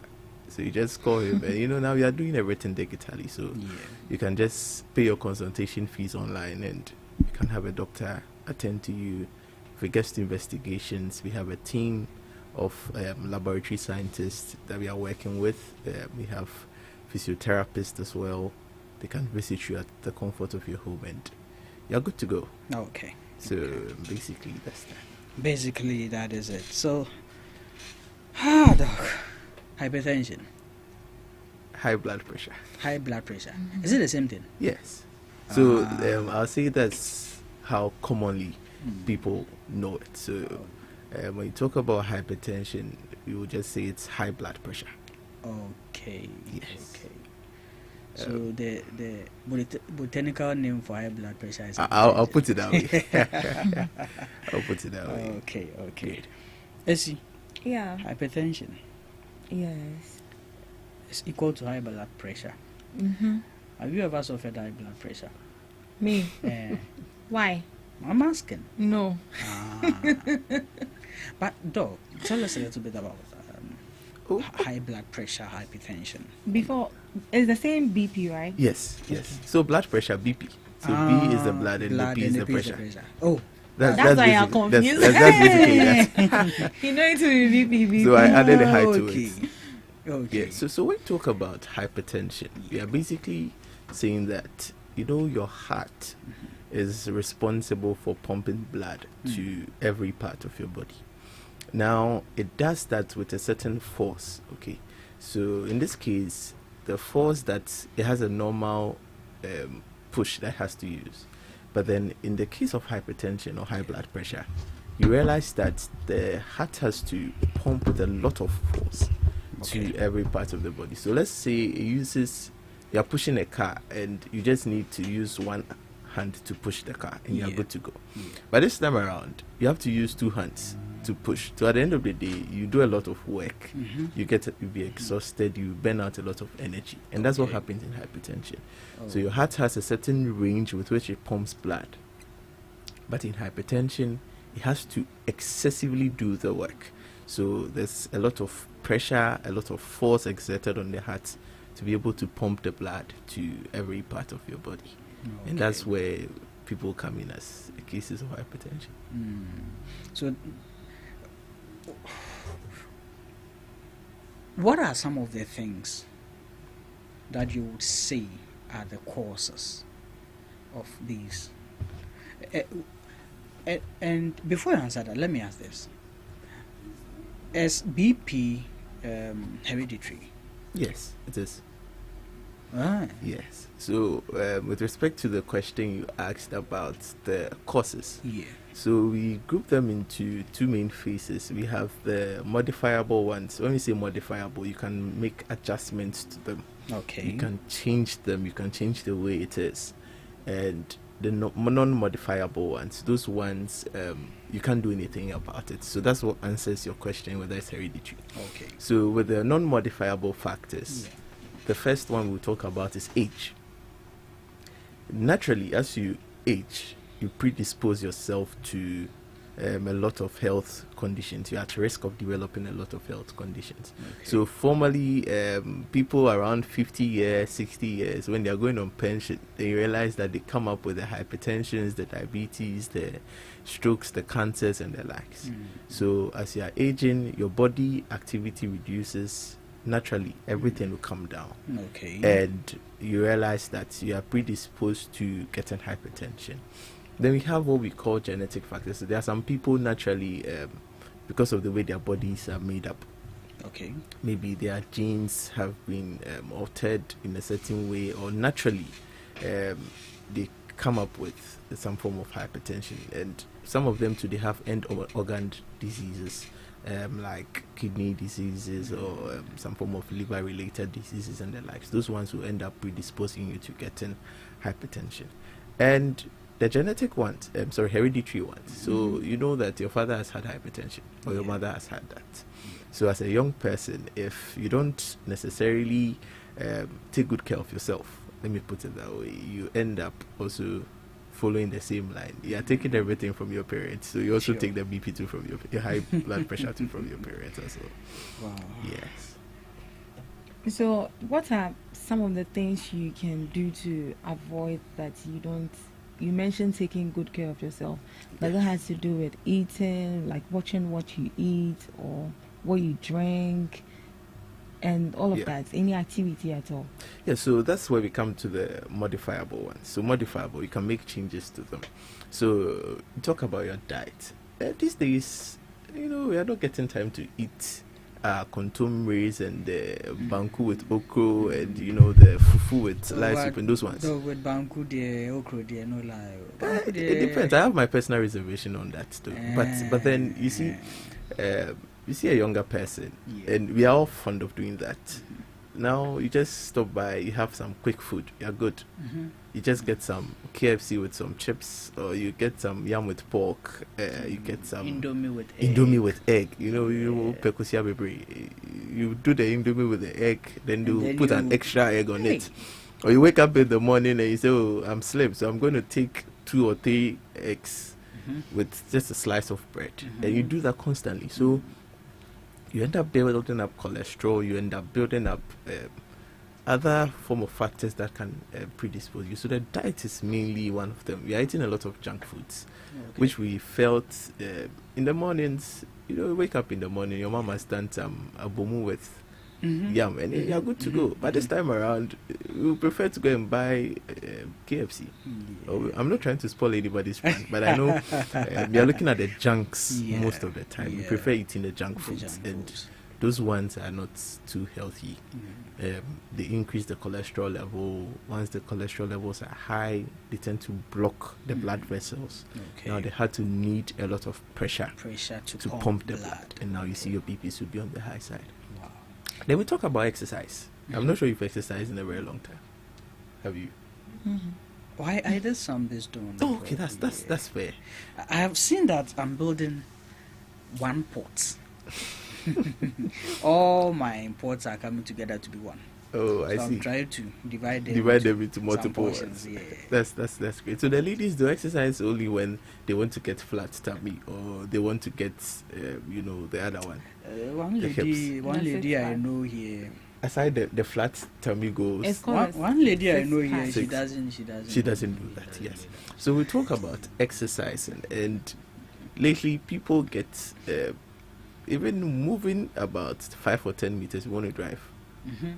Sometimes you have to walk from your house to your junction and say, "Oh, I see a taxi nearby. I'll stop the taxi and pick it."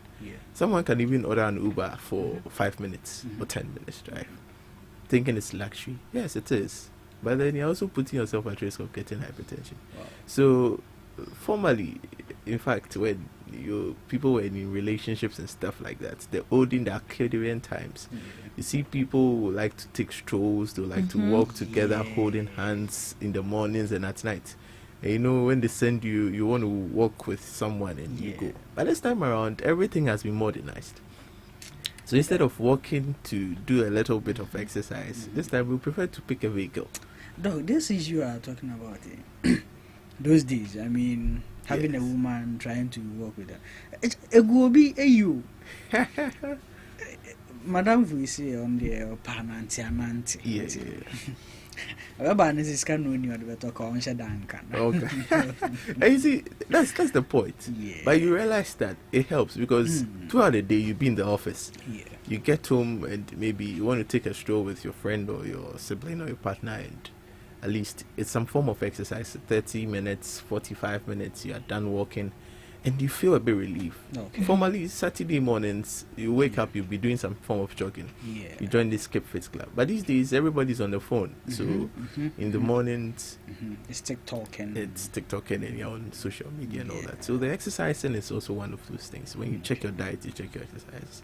And I think you are good to go. You're able to make some adjustments to some of these things. You should be fine. You should be fine. Yes. Okay. But with exercise, Doc, let me ask this question. If I eat the junk and I exercise, doesn't it balance it? Well, I'll see that. It depends. It depends on the factor. It depends on the exercise you're also talking about. Okay. Because someone can tell you that, oh, I've taken, let's say, 200 grams of calories. Then I walk from my gate up the stairs. Maybe I climb maybe 15 stairs. So that's exercise for me. So it's very subjective. So I won't say that when you eat the junk and you go and balance it with some. It depends on the type of exercise you are doing. Okay. At least you should be able to burn out for about 30 to 45 minutes. Then we are confident that you've been able to burn out quite some amount of calories from your body. Okay. You're good to go. Okay. Why do you call it a silent killer, hypertension? It doesn't tell you when it's coming to kill you. No symptoms. Nothing. So it doesn't have any symptoms. So that's where I'm coming to. So as we are sitting here, you can be having a headache. Yeah. You might think it's malaria or typhoid. But for your BP is high. Really? That's BP. High BP, let me put it that way. Because I've been experiencing headache. I thought maybe I'm not having enough sleep. You get it. So usually, hypertension will not tell you that, look, hey, my BPs are high, so you have to calm down. So it comes up with persistent headaches. You wake up in the morning, you're having this terrible headache. It's either frontal or sometimes around your neck. That's your lower back, around your occiput. And sometimes you wake up, you're having this funny dizziness consistently. You have to just check your blood pressure. For you're having high blood pressure, you can't tell. Yeah, so recently, my friend of mine, constantly, she complains of headache. She's been complaining of headache for how long? So I told her that, madam, you have to check your BPs. Because for all you know, your BPs are on the high side. And when she checked, she had about 160 something over 95. Wow. I said, that was quite a high BP. And she said, oh, it's been consistent over the period. Wow. So it starts with the headaches, sometimes the dizziness, and some people, they have just funny chest pain. So if you know of the legendary Komla Dumo. Yeah. The late Komla Dumo, yes. From the excerpt, they'll tell you he was in the studio. He said he had some chest pain. In less than 10 minutes, he was gone. But was that heart attack? Yes. So hypertension leads to heart attack. Heart attack. It predisposes you to heart attack. Yes. So you'll be sitting there, and sometimes you have this throbbing chest pain. I mean, you feel like your heart is seizing. Yeah. And before, within about 10 minutes, you're gone. Hey. Just about 2 weeks ago, I lost my uncle to heart attack. Yes, he's a non-hypertensive, but he wasn't controlling his BP very well. Oh. He was there, woke up around 4:30. He says, oh, he has chest pain. He can't breathe.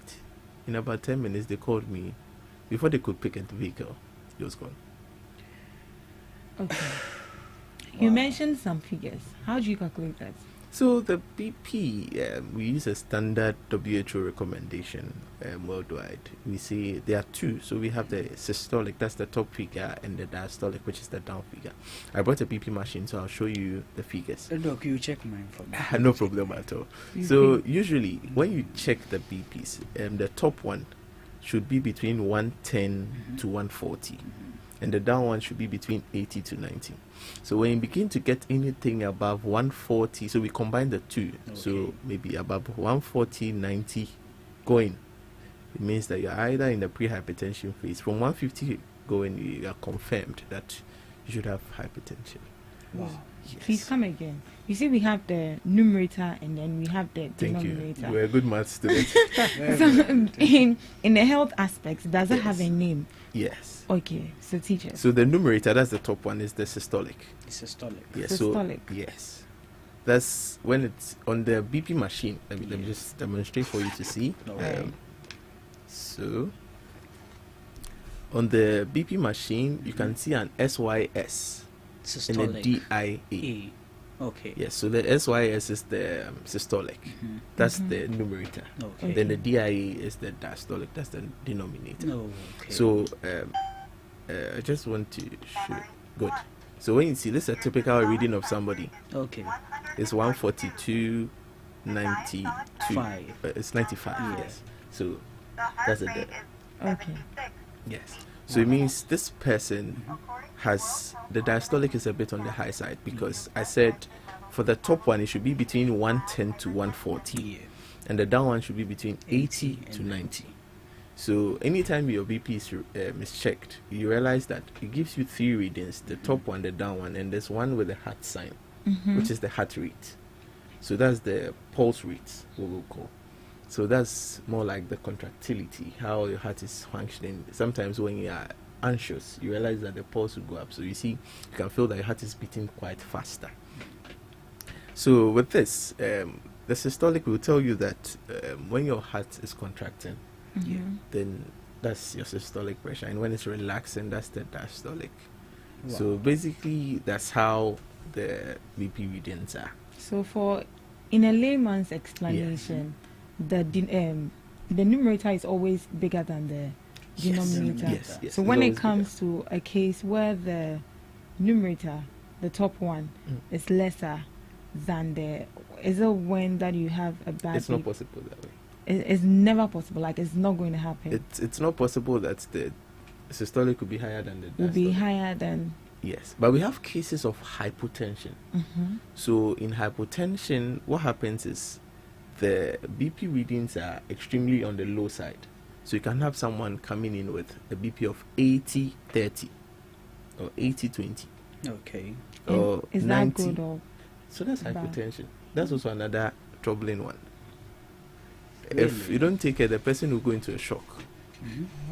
And the person also pass on. So in the cases of hypotension, we have to find a way to bring the BP up. Wow. In the cases of hypertension, we have to find a way to bring the BP down. So we always have to be within the range. In between. Yes. So what do you do to bring it up? So in the cases of hypotension, usually we say it's an emergency situation. Okay. We have IV fluids that we just give to the person to, boost up the BP levels. And some people naturally, when they check, their BPs are around 90, 60, 90, 50, thereabouts. They are usually on the low side. maybe they most of the time you see them in athletes. So during the African Games, I was part of the medical team for the Ghana Weightlifting Federation. Okay. Nice. And during that time, they'll be lifting quite some amount of heavy weight, and they just black out from time on. What? So you'll be checking their BPs and you realize that from time on their BPs are extremely on the low side. Yeah. So when it happens like that, it's either subsequently their diet, you increase the intake of salt a little bit for it. Salt? Yes. No sugar? No sugar. Then they like it. Okay. Before we go on, let me read some comments from Facebook. Yes. This is coming from Phyllis Ejeyeboa. She says, wow, very good educator, Dr. Ben. Naomi Sogbe says, Doctor, please, can stress result in blood pressure? Yes. Okay. Stress level do. It does? Yes. So it's part of the modifiable factors. Okay. So you are putting all the stress in the world on you. So you think that you're the only one who has problems in this world. So you come to work, you deal with your work. When you're done, you're at work, you're calling people, you're stressing over your mother, your father, everybody. Then you go home, you're not even getting enough time to sleep. You have to watch this series or whatever. You're not even eating well. So your body is tired. You're depriving yourself from sleep. And you need to understand that your body needs about 6 to 8 hours of sleep. Okay. So if you're not having 6 to 8 hours of continuous sleep, it means that you are putting yourself in too much stress. Wow. Sometimes people will tell you that, I slept in the afternoon for 2 hours. Then I slept later in the evening for like an hour, 2 hours too. So making 4 hours. It doesn't add up like that. Really? You should be asleep for 6 hours to 8 hours. Like continuous. So when you go to bed at 10. Like naturally, I can't. You can't? So I haven't slept over 2 hours before. Then you have a problem. Like in the night or? Never. Then you have a problem. Yes. I haven't slept over 2 hours. Oh, that's true. Then we have to find a way to help you sleep. Please help him. Because assuming you sleep at 10, you should be able to, by 4, if you wake up, you're healthy. So you see our mothers and fathers, especially our mothers. Yeah. They won't come up with any BP. But then they go to bed early, by 9 they are asleep. By 4 a.m. they are up. And they are good to go. They don't have any of these underlying conditions.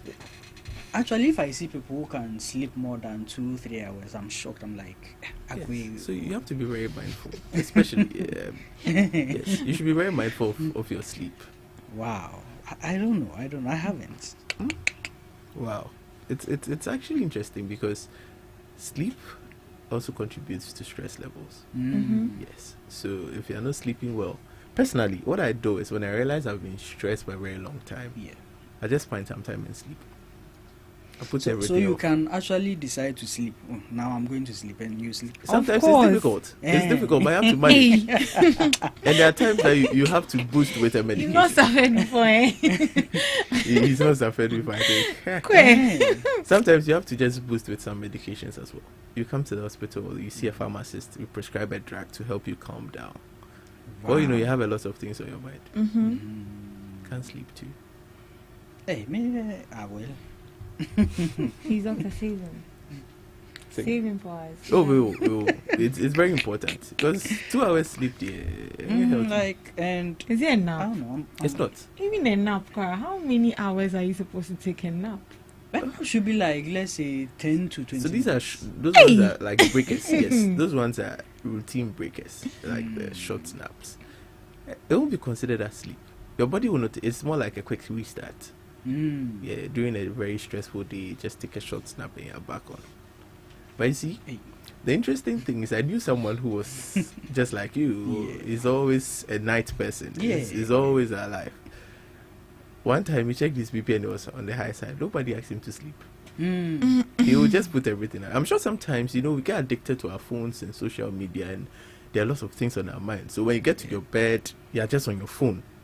And TikTok can deceive you. You follow trends, countless videos. By the time you realize it's 4 a.m., 5, you have to come up. Wow. Yes, it's not healthy. So you realize that when you don't sleep well throughout the day, you're a bit slow. You always have a rough start in the morning. So some people, they are angry for no reason. You see them, they have quick tempers. You don't automatic. See automatic. I'll tell you go and sleep. When you sleep, you'll be fine. Okay. I'll see to it. I don't know. I thought I was fine. You're not fine. If I see people, I think they're abnormal. If I see someone who can just sleep, let's say from 9 p.m. till the next day, I'm like, hey, that's fine. You can. You have to. I'll see to it. Yeah, you have to see to it. Okay. So Mefia says that, doctor, please, can a slim person have very high BP? Yes. It's not about your body size. Really? Yes.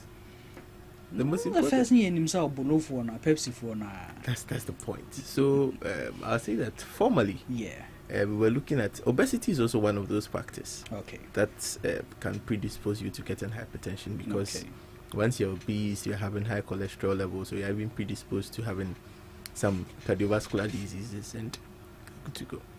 Okay. Now, slim people, you check your BPs and some people they are slim, but when you check their body mass index, it's quite high.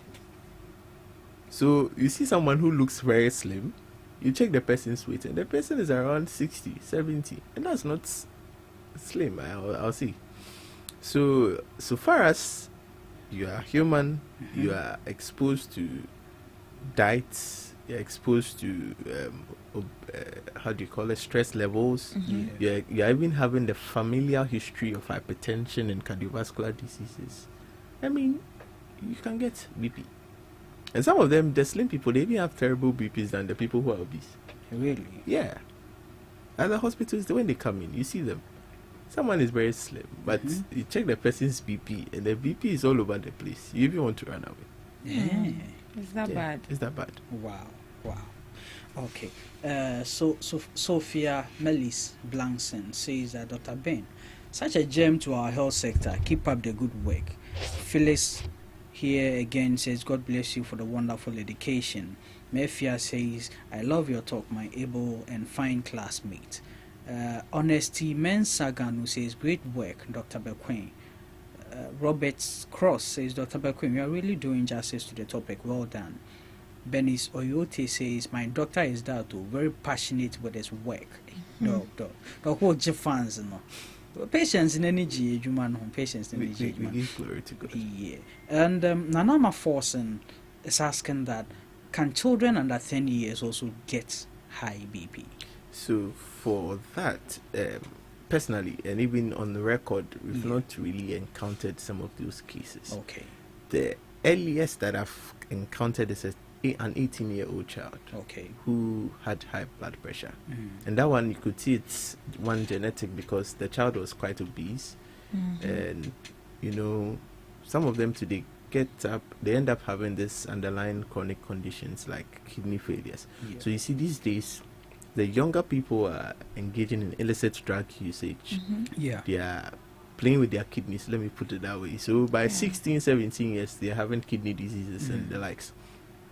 Once you get those chronic conditions, you are predisposed. When we say someone is predisposed, we are saying that the person is liable to getting a particular condition. So 16 years, now we even start checking BP from the age of 16. Okay. Because if you see a 16-year-old child, if she doesn't tell you she's 16 or he doesn't tell you 16 years, you never believe it. Yeah. They're all this tough and this big. Yeah. And one time I met one patient. I saw the guy, I was like, yes, boss. Only for me to check on the system. The guy was like 15 years. It's very stout. Yeah, and you see them. So those people to have high, they are predisposed to getting BPs, especially if familial, they are also having the history of BP. Okay. Izzy? Yeah. So how do you control hypertension? It's two ways. Okay. You control the factors. You can control the modifiable ones. So like stress. If you think that your stress levels are on the high side, you're not getting adequate sleep, you can rest. Find some times. Get some days off. You should make good use of your time. Balance. If you have a lot of things on your schedule, try and balance them. Okay. Assign the roles, give the responsibilities to other people. Find a way to sleep. If you think sometimes you have to go here, go and pick this, go and do this, go and do that. Yeah. just give them at least sacrifice and pay some few monies to do deliveries and the likes for you.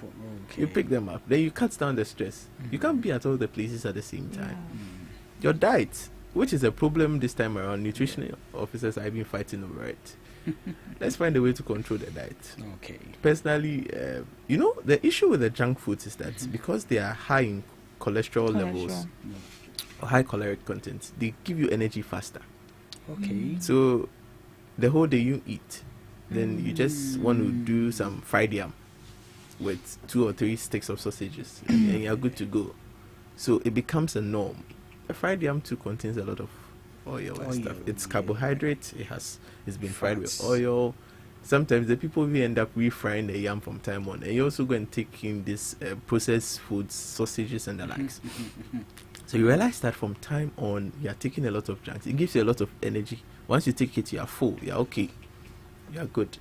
So when you adjust your diet, late eating is one of those problems. And sometimes I realize that people who eat late have issues with sleeping. Maybe that's what is worrying him. Yeah, so you eat around 10, 11. Yeah, already full, and that's a little bit about papa. So you look at your stress, you look at your diet, you do exercise. I think those ones will help control your blood pressure. I think there are some people who, when you at a very younger age, once you get diagnosed with hypertension, what you do they just do exercise constantly. And you realize their BPs are fine. Okay. I think I need to kickstart my exercising. And you also have to sleep. The sleeping. Do you know the most interesting part? I can stay throughout the night without a blink. Once I sit behind the television, I'm gone. Which one? So you can try that. Then sleep in the hall or sleep in your room. Put your TV and there. I don't really like TV too. I don't like TV unless it's politics. I don't watch anything on TV. I see. Yeah, that's an interesting one. Yeah. He's weird. Please, how often should we check our BP? Well, if you don't have hypertension, you can check at least once a week. Once a week? Yes. That's even if you don't so have like it. 4 times in a month? Yes, it's good. Hey. Yes. So formally we're saying once in a while that you go and check. Yeah. Now we realize that you may be even having hypertension and you don't know. So once in a week you can just pass by a pharmacy or a clinic. And I think some of the pharmacies do charge for you to check your BP. Yeah. But the clinics, any of the government hospitals, you can just walk in there, tell them you want to check your BP. Freely. You sit down for about 5 minutes, then they check it for you. So once they check, you should just pray in the normal range. Because if you're not in the normal range and we check for 2 or 3 times, I remember one time I saw a certain woman who just walked in to check her BP, and her BP was around 200 and over 160 something. So it was extremely on the high side. And she said, Obi and some Americans remember checking. She just heard it on radio that you should go and be checking your BP often. She ended up starting medications, and she's now one of my best friends. Oh, nice. I'll call her at the end of the month to check up. Madam, have you taken your medications and all that? So you can check constantly at least once a week. You're good to go. You can even buy the BP machines. These days are not expensive. I think that would be best. Yeah. Yes. And you're good to go. Wow. But Doc, can BP be like cured, or something that once it comes you can only manage it?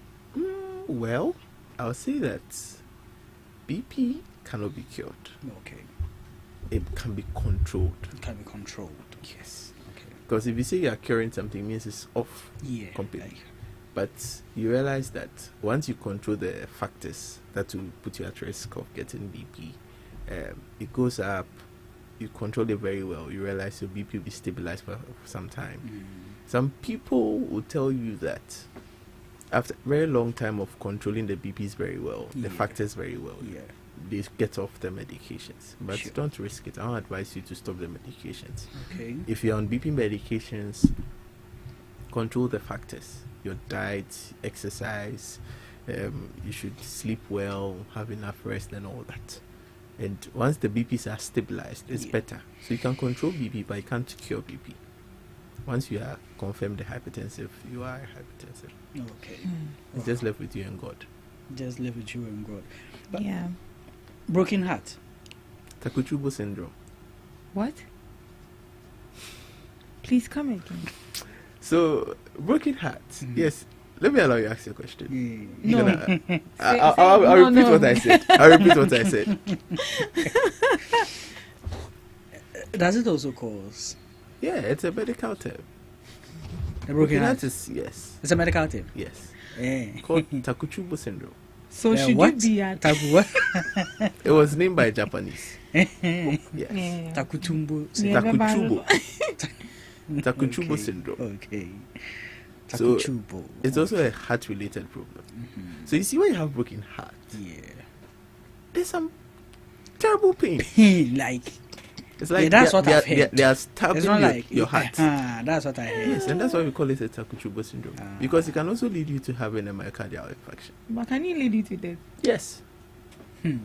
If myocardial infarction is basically what we call heart attack. Okay. So some people, they said, oh, she had a broken heart and she was crying all over and she died. You think she committed suicide? No, she didn't commit suicide, or he didn't commit suicide. The pain was terrible. It was too much. And maybe the person too has been stressed out, and it's even stress. Crying morning, afternoon, night, all over. Dawn. At dawn, you see, when the sad part is broken heart. You can be asleep and you wake up, hey, then think do me. People can sleep through broken heart. Oh, you try sleeping. You know you're tired. So you cry for a while, you sleep for about an hour, then you just, someone will wake you up. You're like, check your phone, maybe he has sent you a message or she has sent you a message. So you just wake up. So you can have this piercing heart pain. It's serious. In some cases, but they are rare, in some cases you end up getting a heart attack. Yeah. So at least when you have broken heart, you don't worry. Life still moves on. It's called Takotsubo syndrome. It's a Japanese term. So.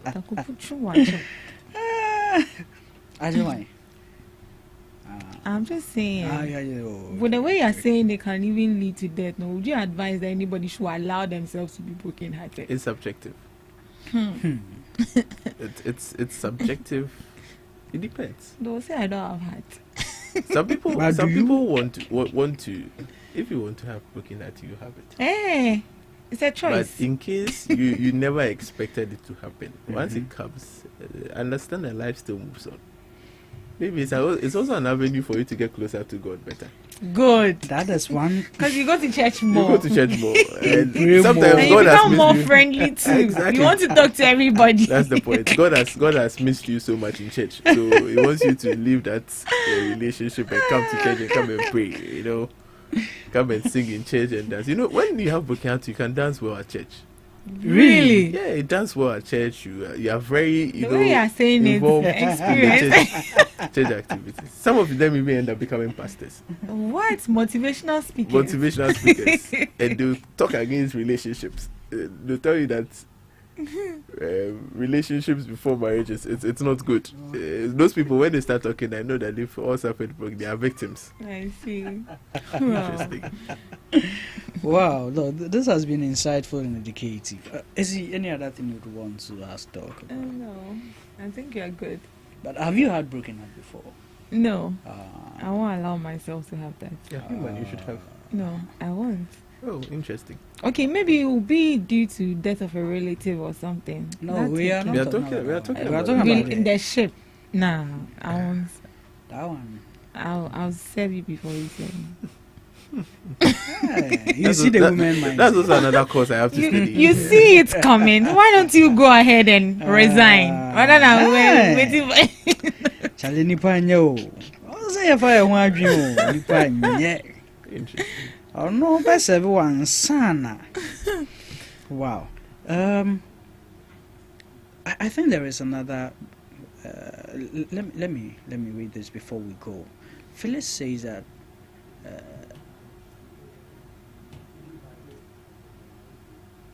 Oh wow, she's giving you a heads up. I think it was due to when you spoke about checking up on one of your patients. Oh, okay. She said in this hard economy, if you still do that, then you are really doing well. So kudos to you. Oh, yeah. We take our patients as more of relatives. Wow. You build a very good relationship with them. Okay. Some of the patients, they are troubling. So you need to be very constant with them so that they'll be able to adhere to the medical. Okay. Doc, you would have to answer some of these questions before we leave. That's fair. Naomi is asking, what is the cardinal sign of blood pressure?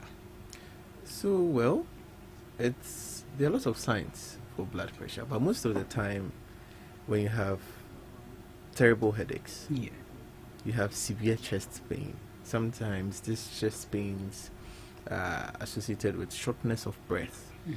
So you realize there's this heavy weight on your chest, and sometimes there are people you have to bend before you can breathe well.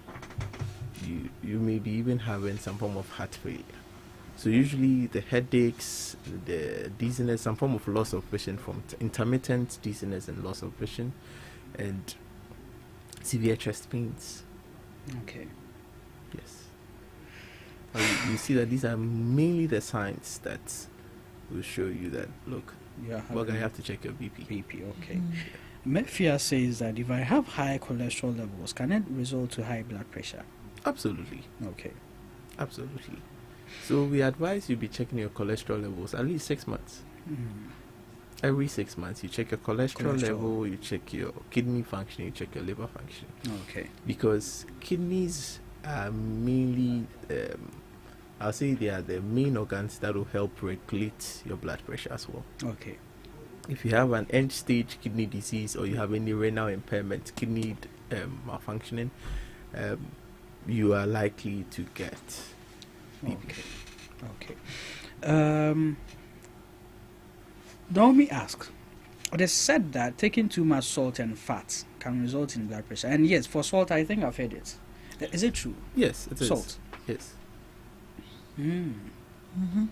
So if you break it down, if you want to go more technical, salt is basically sodium and sodium. chloride. Now in your heart, we have the sodium potassium gated channels where there's an efflux and influx of sodium.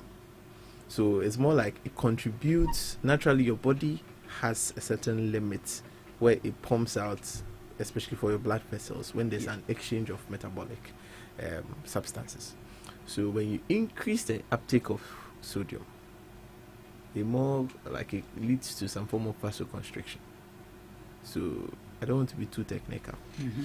So as you are increasing the intake of salt, you realize that the blood vessels subsequently becomes narrower. Okay. So now your heart will now need, so it's like a pipe. It has a normal pressure to move, but if it becomes smaller, you have to force to push that same quantity of blood through it. Okay. And last question: can depression lead to BP, high blood pressure? Yes. Depression. Yes. You've never been depressed before, so? No. Everybody has been depressed before. She says no. It depends on the level of depression. Depression, no. Okay. So, well, yes. Depression is one of the causes of high blood pressure. Okay. You know, people end up worrying over a lot of things. Just 2 weeks ago, I was handling one of this heart-related, it was a heart failure case, and one of the relatives, he was taking care of her mother. She was all over the place because her mom has heart failure, was sent to one hospital, has been brought to the National Cardiothoracic Center at Kolebu to just deal with it. Then, along the line, she receives a call that her father has also been rushed to the hospital. So your mom has been hospitalized at cardio. Your father is also at cardio. So she's now in between the lines. She stays at the hospital for 3 days. She has to leave and go to Kumasi, all the way to Kumasi to go and see her father, who has also been hospitalized. She goes there and her father's condition is worse. And now she comes back and she has high BP. The lady has IBP. She now has IBP. I told her, you are thinking about your father and at the same time your mom. Yeah. And they are already on their BP medications. So just allow them deal with their issues on their own. Okay. So I believe that sometimes we worry ourselves over a lot of issues. Okay. You have unfortunately, you've lost a relative. Yeah. I mean, okay. You can't do anything about it. So if it's about the family, the funeral preparations, you may even want to end up impressing people. But if you come and put the corpse there, and you put 2 or 3 canopies, you come and sit down. I mean, you're good to go. So I have a policy in life. Yeah. Don't stress me. If you stress me, I'll mind you. Okay. So I'm on a no stress zone. I don't want to be depressed over issues. Yeah. So I just psych myself. If there's too much stress, I'll let it go, and I'll be stressed at all. Sure. I know someone is happy about that. Don't add it to the ship. I think that's fair. Yes. Yeah. Okay. Doc, your last words before we leave you. Well, hypertension is a silent killer. It kills people. Okay. You don't even see it coming. Okay. And our advice that people should be very mindful, especially of what we eat. Okay. Because we realize what we eat is what is killing us. So what we are eating, we should have enough rest. At least 6 to 8 hours of sleep is good for you as an individual. Make some time, check your BPs often.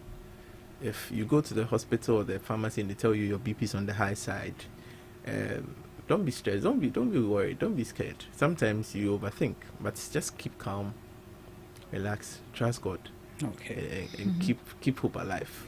In all things, you'll be fine. In all things, you will be fine. Yes. Thank you very much, Dr. Benjamin Bequin, for this enlightenment and education on our Health Matters segment today. We will be looking forward to having you most often in the studios to bring us more insightful discussions like this. So thank you very much. Yes. So that was Dr. Bequin Benjamin in the studios of Ghana Talks Radio, briefing us about our health matters in relation to hypertension. So we will end the first segment here. We will be back very soon with the second segment of discussion. Stay tuned. Hello Ghana, hello worldwide, and I'm level bam. Now listen, every Tuesday and Friday, beyond the time it's going to carry Brell. Our Ghana Talks Radio, 7 p.m. sharp. Now Tuesday, we're gonna talk about our culture, our history. Martin Ding said about Sam. No, on the Friday, you bars on bars. You better rap, you better say it. No artists go join me in the studio. We're gonna discuss about music and business. Or you singer and now you rapper, you think say you get bars, you go fit spit fire. Now listen, make you join me with studios.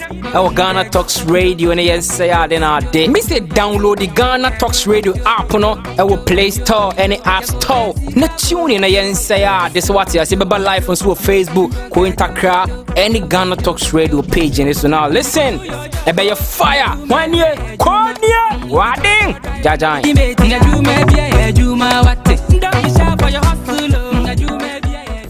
Are you ready to amplify your business or brand's reach and make a meaningful impact in Ghana and beyond? Partner with Ghana Talks Radio today to connect with a diverse audience across Ghana and beyond. Elevate your brand through on-air promotions and social media. Boost your brand during prime time. With Ghana Talks Radio, you can extend your reach across digital platforms. Ghana Talks Radio is not just a station, it is a community hub where your brand becomes part of the conversation. Join us in fostering connections, celebrating culture, and making a lasting impression. For customized sponsorship packages and enquiries, email contact@GhanaTalksRadio.com or call +233 202 544614. Ghana Talks Radio, giving the youth a voice. What do you want for breakfast? How do you want your breakfast? English breakfast, French fries. Koko nikosi, alo komi kesheto. Wache. Well, Gobe is the real deal. Join us on Ghana Talks Radio. Let's serve you a buffet of breakfast. From news headlines review, current affairs to social issues. Entertainment, sports, and all the trending stories live on our mobile app and across all socials. From Monday to Friday, 7 a.m. to 10 a.m. p.m. With me, Pakwesi Omare, Regina Bless, Deborah Adoso, and I am Esinal Fiagbedu. This is Ghana Talks Breakfast Show. What do you want for breakfast? How do you want your breakfast? English breakfast, French fries, Koko Nikosi, Alo Komi Kesheto, Wache. Well, Gobe is the real deal. Join us on Ghana Talks Radio. Let's serve you a buffet of breakfast. From news headlines review, current affairs to social issues, entertainment, sports, and all the trending stories live on our mobile app and across all socials from Monday to Friday 7 a.m. to 10 a.m. With me, Pakwesi Omare, Regina Bless, Deborah Adoso, and I am Esinal Fiagbedu. This is Ghana Talks Breakfast Show. Hello Ghana, hello worldwide, I'm level Bea. Now listen, every Tuesday and Friday, beyond the time it's going to carry Brel, our Ghana Talks Radio, 7 p.m. sharp. Now Tuesday, we're going to talk about our culture, our history. Matuni ding setete abako sem. Now on the Friday, you bars on bars. You better rap, you better say ade. No artists go join me in the studio. We're going to discuss about music and business. Konya, or you singer, and now you rapper, you think say you get bars. You go fi spit fire. Now listen, make you join me with studios. Our Ghana Talks Radio and yes say in our day. Me say download the Ghana Talks Radio app no our Play Store and the App Store. Na tune in yes say this what you see baba live on Facebook, ko Instagram, any Ghana Talks Radio page and so now listen.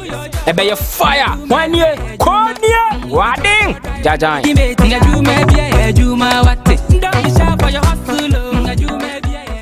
This is Ghana Talks Breakfast Show, your morning companion.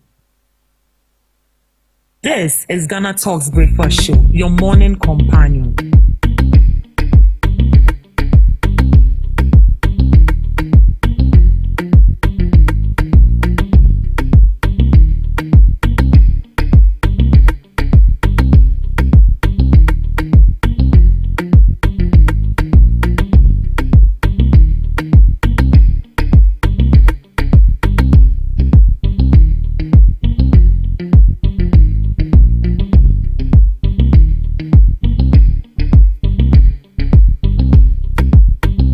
This is Ghana Talks Breakfast Show, your morning companion.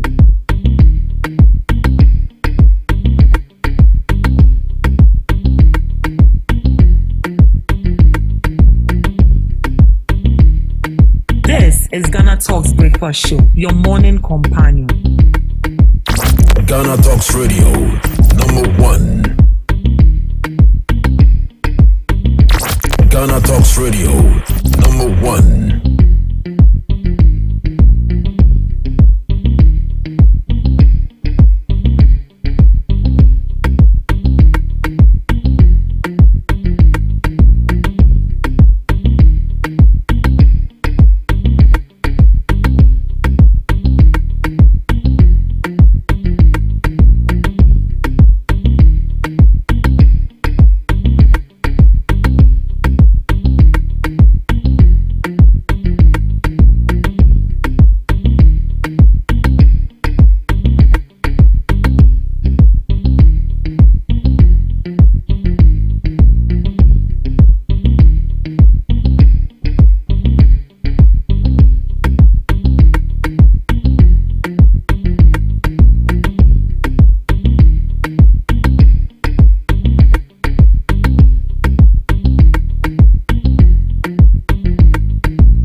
So yes, we're back again on your airwaves with the second segment of the Ghana Talks Breakfast Show. No, this is actually the third segment because we brought you the newspaper review. We've brought you the the health matters, and now we are digging into the conversations with two gentlemen in the studio representing the two most powerful political parties in the country, and they are in the person of Mr. Prince Kuma, who is a communications officer for the TN on University of Ghana campus. And also we have Maswala Mwakon, who represents the NPP's TESCON from KNUST. Gentlemen, good morning and welcome to Ghana Talks Radio. Yeah. You can put your. All right. Good morning, sir. Good morning, Prince. First time having you here. You're welcome. Thank you, sir. Yeah. Yatawonka. But and then and it must well say Obama owns watching in kind wa. Oh yeah. Oh no, but men's room. No ball by Max. Aquaba. Yeah. Bibi Aboko. Yeah, Bibi Aboko. A very good morning to our listeners in the US as well. Sure. And I did so counterpart. The view. And the energy. Ring in my aka only Prince Habed. But gentlemen, how far? The week in review. It's a name be near dear. I mean, Mohuna saying. Yeah, per se, hang one of our youth leaders in the political enclave. So I could Jessica Crab in Also, President say on Fanahundio. Now I was even surprised. Really? Why? Yeah. This issue, yeah. The main reason why this issue was trending because Sammy Jemfi, I think it was Sammy Jemfi. Yeah. He was the same person who complained about Cecilia Dapa's money. Which court wasn't able to find him? Court wasn't able to find her guilty. We all know that. Mazo, what are you saying? Court wasn't able to find him guilty. Cecilia Dapa. You didn't answer me. Maybe you didn't finding the guilty. So I mean, can't say final verdict about. I say court hasn't been able to find guilty up to now. Okay. That's it. But to a man being a CEO sharing money in public. That's where the question comes. But I think it's not a very big deal. Okay. Yeah. Okay. Prince, it's not a very big deal. I wish I could reserve my comments, but since he asked me, I have to just speak on that. President did the best, and Sammy Jamfi has not flouted any law. He hasn't flouted the code of conduct. If you read the 66-page code of conduct, he hasn't violated any. Sharing money in public, he himself has admitted to certain indiscretion on his part and has come out to apologize. That's the best that he could do to address the public uproar that came with it. And I think that's the way to go, that when public officials or people in government go wayward, they should have the humility to come out and apologize. I've seen people trying to draw a linkage between our mother Siadapa and Sammy Jamfi. Please, sharing money, this is not public. In your car is private. You can go to court, they will tell you car share is private, right? There's no law to prevent a public official from not sharing dollars or whatever, right? So drawing that linkage for me is unfounded because Siadapa case, she went to report that my money is missing. I can't find my money. When the OSP went there, due their money that they were able to get from her home, you have no idea. So it was actually related to money laundering. Accounts for the money. Accounting for money does not mean, and I've heard arguments about people like Nanabi saying that Sammy Jamfi be yard my entianeka. Na entianeka or eden audidi. Because they've not paid him, he cannot have such a money.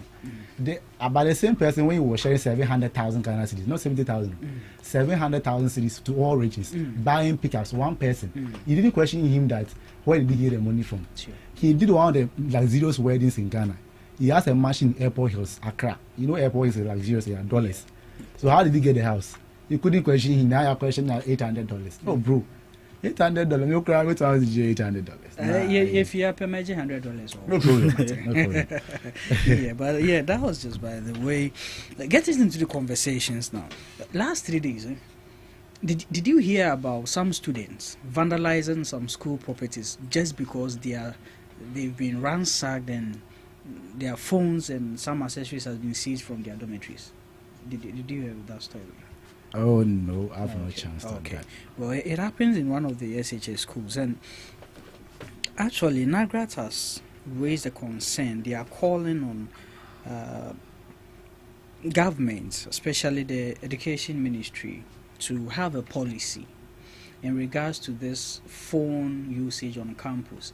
They believe that probably it should just be regularized, because it seems banning the students from bringing it to school hasn't really yielded any results, they still find ways to scheme it into the campus. So they are demanding a certain policy regarding it. But what do you really make of students, especially SHS students, and now even the JHS students? We see them with phones on campus. What do you make of it? Let's relate it to the senior high school students having their phones on campus. Do you think it's a good call, is a good thing to do? Is it not going to be distractive, or do you think now we are in the technological era, so everything they can communicate easily or make some researches and all that stuff? What do you make of that, Maxwell? Okay, sure. Thank you once again. Yeah, I think with this issue, I think we have been discussing it since JHS to SHS. It's usually a debatable topic. Technology, using phone, causing more harm than good, causing more good than harm. Yeah, with this issue. But I think even if we focus on our NSM students, Sharks people, they usually use phone on campus. Okay. They are allowed to use phone on campus. So I think it really depends on how the students are going to use the phone. I really encourage that they should bring out a policy that is going to help students to use phone on campus, especially our senior high school students. Okay. Even on, I think on the 25th of March 2024, His Excellency, the Vice President, Dr. Mahmoud Maumia. The former Vice President. Yeah, the former Vice President. He brought out a policy, one student, one tablet. I don't really know whether you can record that. Oh, yes, I do. One student, one tablet. And what was the main reason? It was a textbook. It's going to be a tablet which is being packed with textbooks, past questions, having access to even Kwampo. He went further to introduce a free Wi-Fi policy on our various senior high school institutions, which they can use the various tablets to access the internet. So I really think that what the National Teachers Graduates Association is doing is really the best. There should be a policy on students using phone on campus. Okay. Yeah, and the students should be guided. They should be guided on how to use these phones. And we can even develop. I sometimes pity that he wasn't given the chance to be the president, His Excellency, the former president. Why? Because this wouldn't be an issue.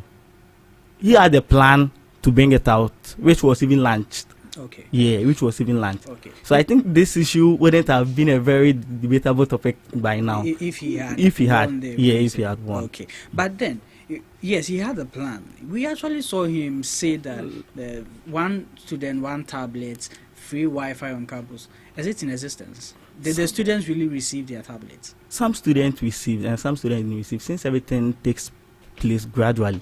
Yes, so some students receive and some students didn't receive. But you can't complete a task within 1 day or 1 month. It takes time.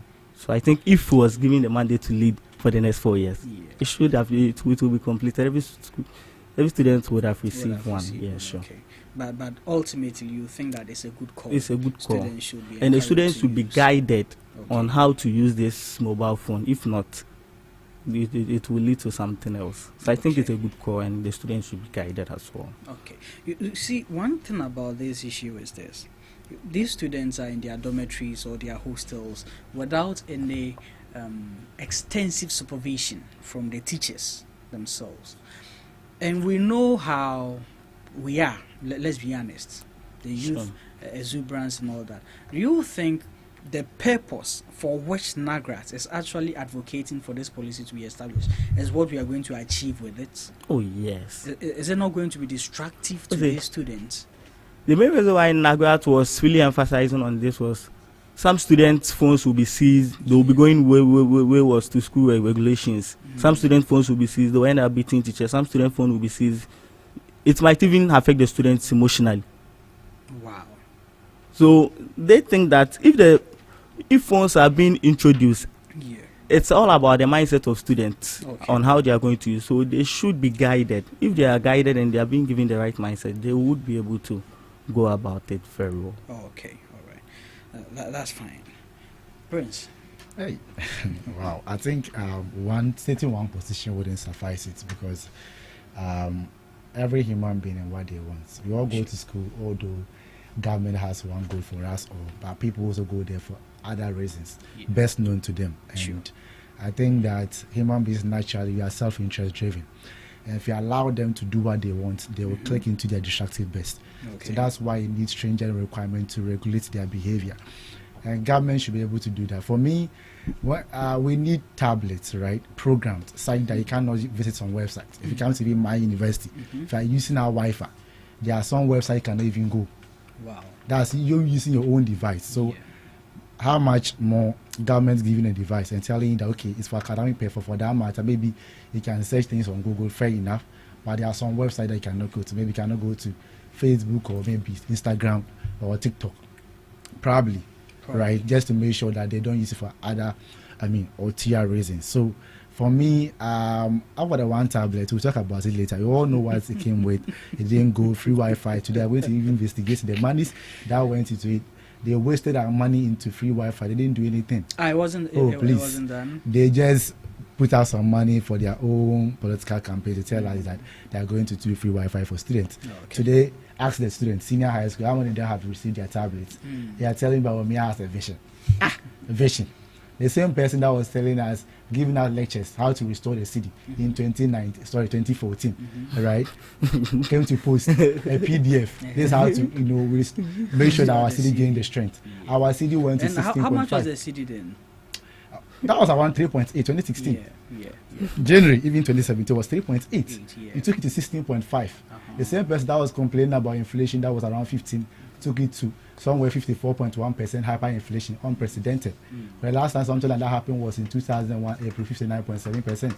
Our debt deficit, budget deficit, it took it all way high, all-time high. So when I hear people talk about Bawumia vision, do you know what? I don't want to come. You come. No problem. He can come in. I don't have a problem. As far as we switch to the facts, he can come with superior, facts to buttress that. But what I'm saying is that don't let us, think that Bawumia has some plan, is coming to do things differently. Please, we know him. We know how he was able to brag. I know your whole argument will be premised on the fact that he was a vice president. But when he was giving all these promises, he was a running mate. And running mate is equivalent to vice president in power. So why was he giving the promises then? As if he was the one going to lead the chat. Today telling us that he's a driver's mate. When he knew very well that a driver's mate and the one holding the steer. But you were giving promises as though you were going to be the one to hold the steer. So such a person is a certified liar and a deceptive person that you shouldn't give him any chance to lead you, or else he will land you in the gutters. Okay. But you still haven't really made any concrete submission on whether the students having a phone on campus is a great. That's what I'm saying, that for me, government should provide, right, for them. Because if you ask them to bring their own phones, government should provide for them. Tablets, right? Tablets, and you program such that they cannot visit some website. Okay, that's the only way to go. If you ask them to bring their own phones, they will do whatever they want to do with it.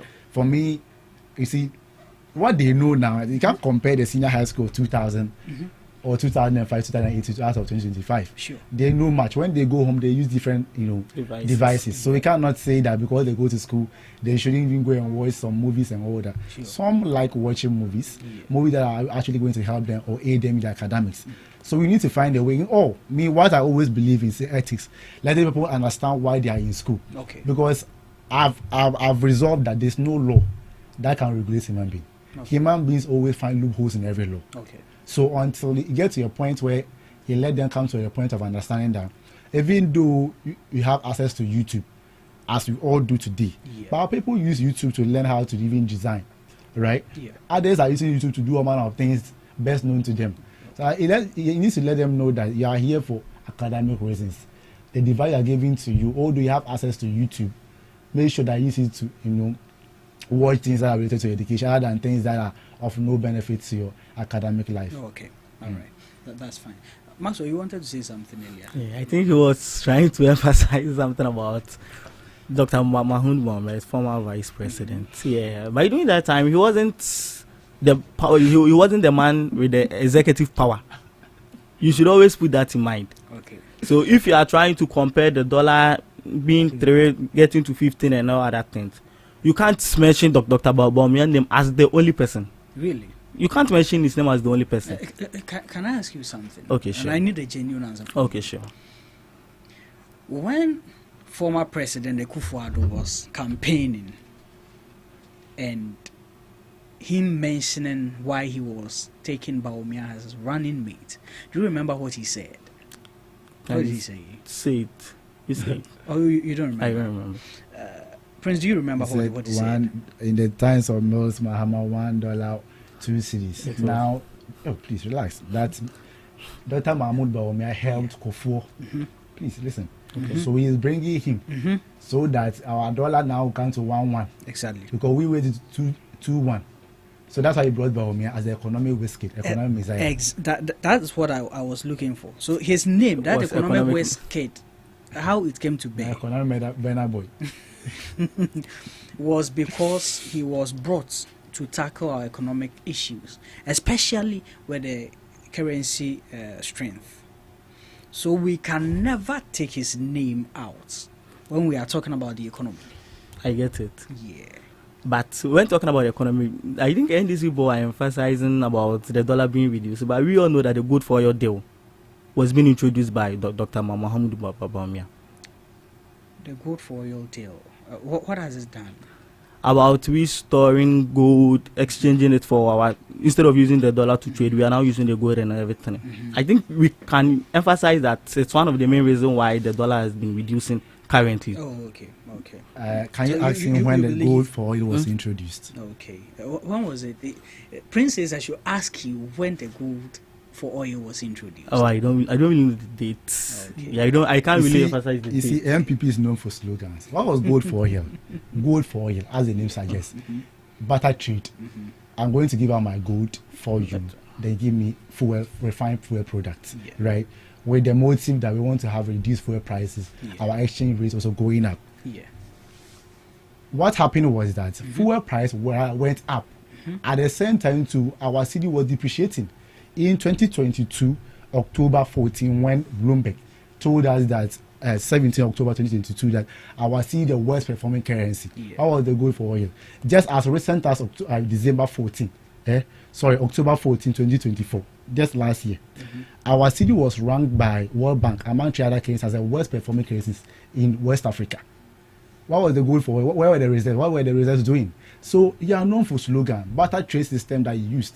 So you are not going to do barter trade again. Gold board is there to make sure they have more reserves. We buy our gold old, we go and sell. We have enough forex for our, exporters and importers. Simple as that. Well, he has answered it for you. Anna.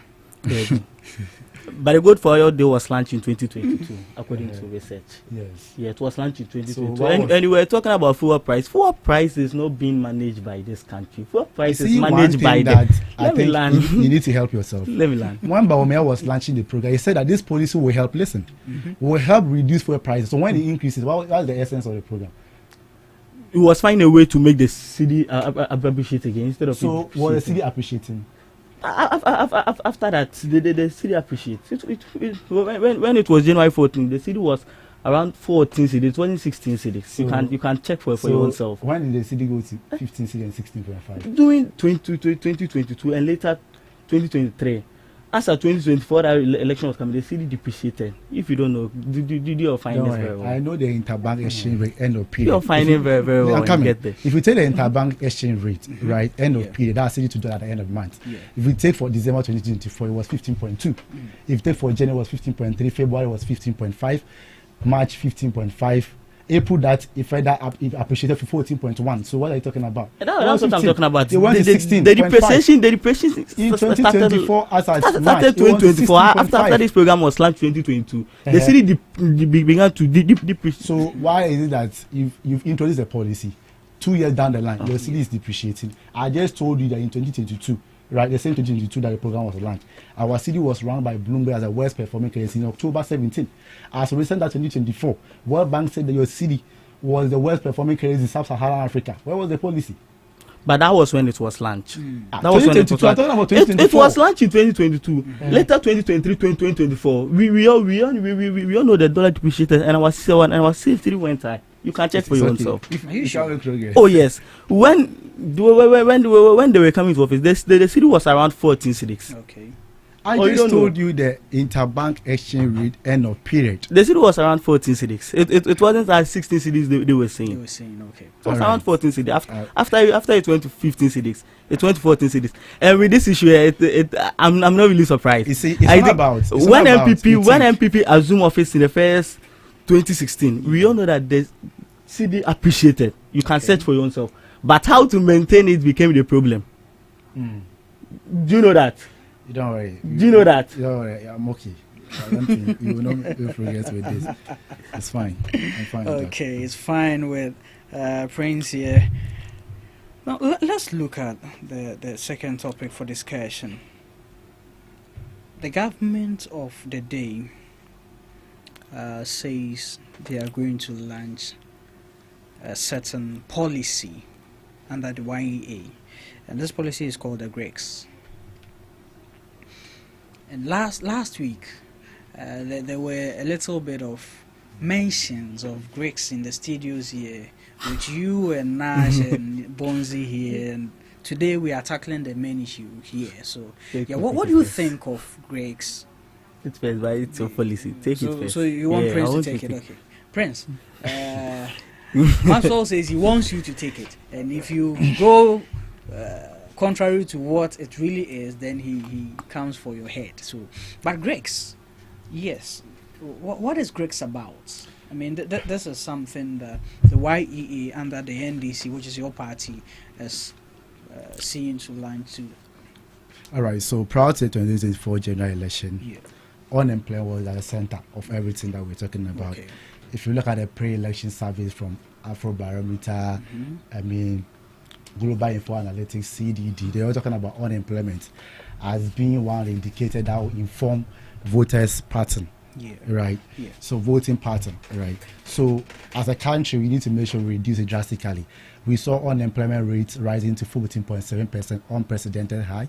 Even if you check the 2023 Ghana Statistical Service annual household income and expenditure survey, you realize that the data indicated that 1.9 million Ghanaians were NEET. NEET is simply talking about no education, no employment, no training, no whatsoever. And these people were actually within the ages between 15 to 35 years. So you have people who are energetic enough to work, but now somewhat forming part of your dependency population. So there will be that excessive pressure on the few working population. And unemployment, we all know. Even if you look at our national security strategy document, it's talking about unemployment being the serious threat to our national security. So as a government, you have to make sure that you tackle it and tackle it very well. It's part of why government has by far devised several policy measures to be able to provide sustainable jobs for this teeming unemployed Ghanaian youths. And Greeks is one of many, or one of many. Greeks is simply graduates in corporate support, right? Okay. And it's part of President Mohammed's broader vision of implementing the 24-hour economy, aimed at maximizing productivity, job creation, essentially to transform our economy from import dependent to self-sufficient export-led economy. And the Greeks 6 is aimed at creating about 20,000 jobs for graduates who will now be tied to firms that will be working on 24-hour basis. As part of that too, government, that's the implementing agency, which is YEA, will also partner with the security agencies to train and deploy 23,000 Ghanaians, right, to ensure that there's successful implementation of these policies. So Great is simply to ensure that there's successful implementation of the 24-hour economy, which is to make sure that as a country, we move from being overly import dependent, that we can produce more. And as we speak to you today, you know the free sanitary pad that you are doing, we are procuring them locally. And that company, let me say for instance, I'm not doing adverts for anybody. If Yas is producing it, mean that Yas will have to increase their capacity to be able to meet government demand. So Yas will have to run 3 shifts.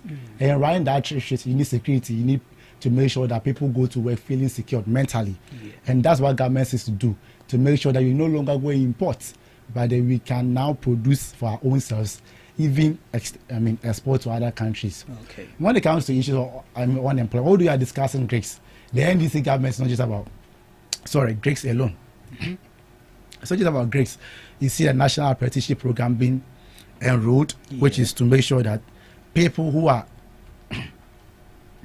are interested in learning some artisanal skills will be equipped. So if you want to learn how to sew, if you want to learn how to maybe make shoes, whatever skill that you want to learn, government is saying that I want to pay for your apprenticeship, because prior to coming to government power, when you engage Ghanaians, they will tell you that most Ghanaians will tell you that, oh, I want to learn how to sew, I want to do the same mission ajuma, menisika, mediate, and government is saying that money, your financial difficulties or not being able to pay for the apprenticeship fee shouldn't constitute a reason why your goal shouldn't be realized. So for that matter, government is saying that once you have the passion to learn how to maybe sew or whatever skill you want to learn, government is going to pay for you freely so you can learn and also become a business owner. Today, as we speak, we have a Jumaura program being enrolled that government is going to help 10,000 Ghanaians, youth, to start up their own businesses, to make sure that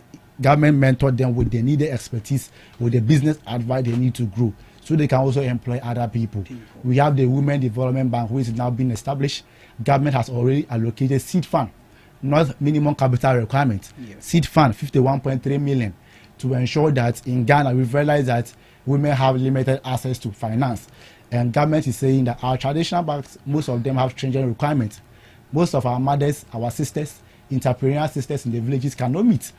So we want to bring a dedicated bank that will address this problem by making sure that they provide them with, soft loans, with flexible payments plan and low interest rates. Government is doing all those things. We have 1 million coders program to be enrolled to ensure that Ghanaian youth will be trained in data skills, coding skills. Maybe you want to learn data science, data analytics. India today is controlling about 51.3 billion of the world outsourcing market because of what they've been able to do with this. If you go to Rwanda, they have similar program, 1 million coders program, because that's where we are going now. Before any tech company moves into your country, they will do what we call digital literacy scan. It's simply to ascertain how many of your youth or your citizens are conversant with digital technologies. So before Google comes in, before Amazon comes in, they want to do that scan. And that's what President Mahama is saying, that even beyond Ghana, you can even export some of them. Today, you have to be able to create apps. Maybe you need somebody to work in your studio. These are the things that we are doing so far to make sure that the unemployment in Ghana, we are going to reduce them drastically. So people should be very assured that in the coming days, as we roll out the 25 economy, as we do the national apprenticeship program, as we do the Ajumara, as our mothers and sisters are getting loans to start up their businesses, I will not say we erase unemployment. That is impossible. There's nowhere in the world that unemployment is zero. But we want to make sure that at the end of the 4 years, we reduce it to the barest minimum. Thank you. Thank you very much there, Prince Kuma. Maxwell, let's take you. Yeah, I think unemployment rate has been in the news for the past decade. We all know. I think my brother was somehow going contrary to the question, because it was mainly focused about Greeks. What about the Jumaria? The coders, I don't want to go there in the meantime. We are really focusing about Greeks. So I think the focus was supposed to be on Greeks. But he wasn't talking about Greeks. He was talking about the coders, the Jumaria project, which I don't even want to go there for now. Why don't you Let's focus about the Greeks, since that's one of their initiatives under the youth, and I'm youth, so let me focus there. It's one under the youth. I'm not saying it's the only one under youth here. Sure. I think Greeks, let's talk about Greeks. What's the main reason why the graduates supporting? I think Mahama was the same person who condemned NAPCO. He was stating NAPCO as an artificial job. After he was elected as president, so let me read what he said. I think it was at Voice of America, VOA. Okay.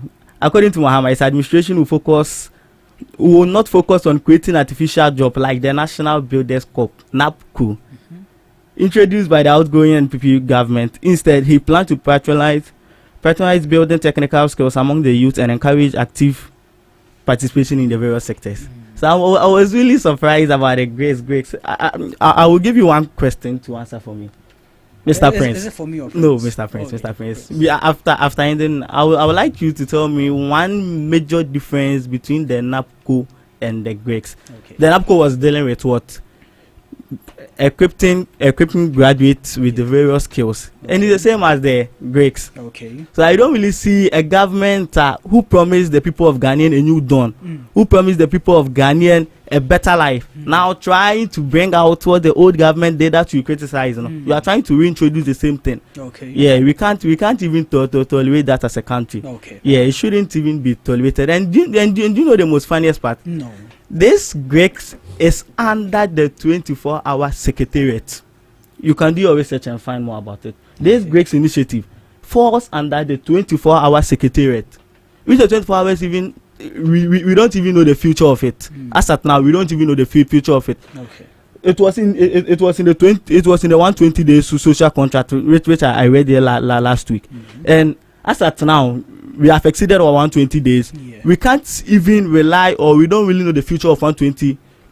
We don't really know the future of the 24-hour economy. And you are trying to promise the youth of this country that you are going to break the graduate support, which you were the same person on the 16th of December 2024. You were the same person who stated that the NAPCO, which was also a platform for graduates to get employed. You were the same person who stated that the NAPCO is artificial job, and you wanted us to believe you that you are going to bring Greeks to come and combat the rate of unemployment in the country. I think the rate of unemployment has been in the country over the past decade, which you need to find a better way to solve all this issue. And bringing Greeks is not the best way to solve this issue. Okay. I think if you're able to condemn the NAPCO, then I don't really know the reason why we should also tolerate you for this Greek initiative. Yeah, and I want my brother Prince to give me the major difference between the Greeks and the NAPCO. Okay. If you could be able to cite one, maybe this and this. The Greeks was focusing on graduates. NAPCO wasn't focusing on graduates. The Greeks is going to do this because the NAPCO was aimed to employ a lot of youth, but it turned out in its first introduction. I think it went on well. Second, it went later on. So I think it's still the same thing. So you believe that since they are all updated version of NAPCO, okay.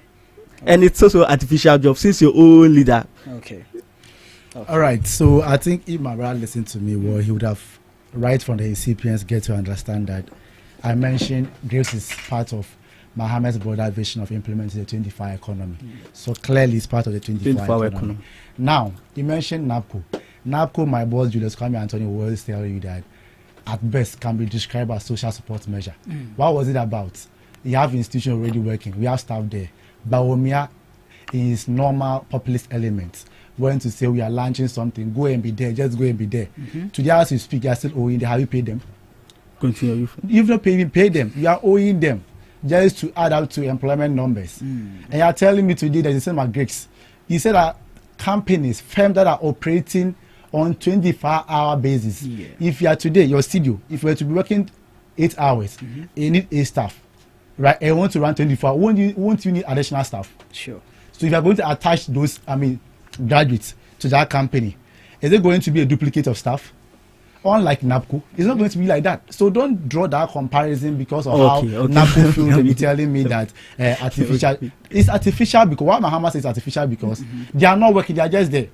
So because they are unemployed, they are not working. The people of NAPCO weren't working.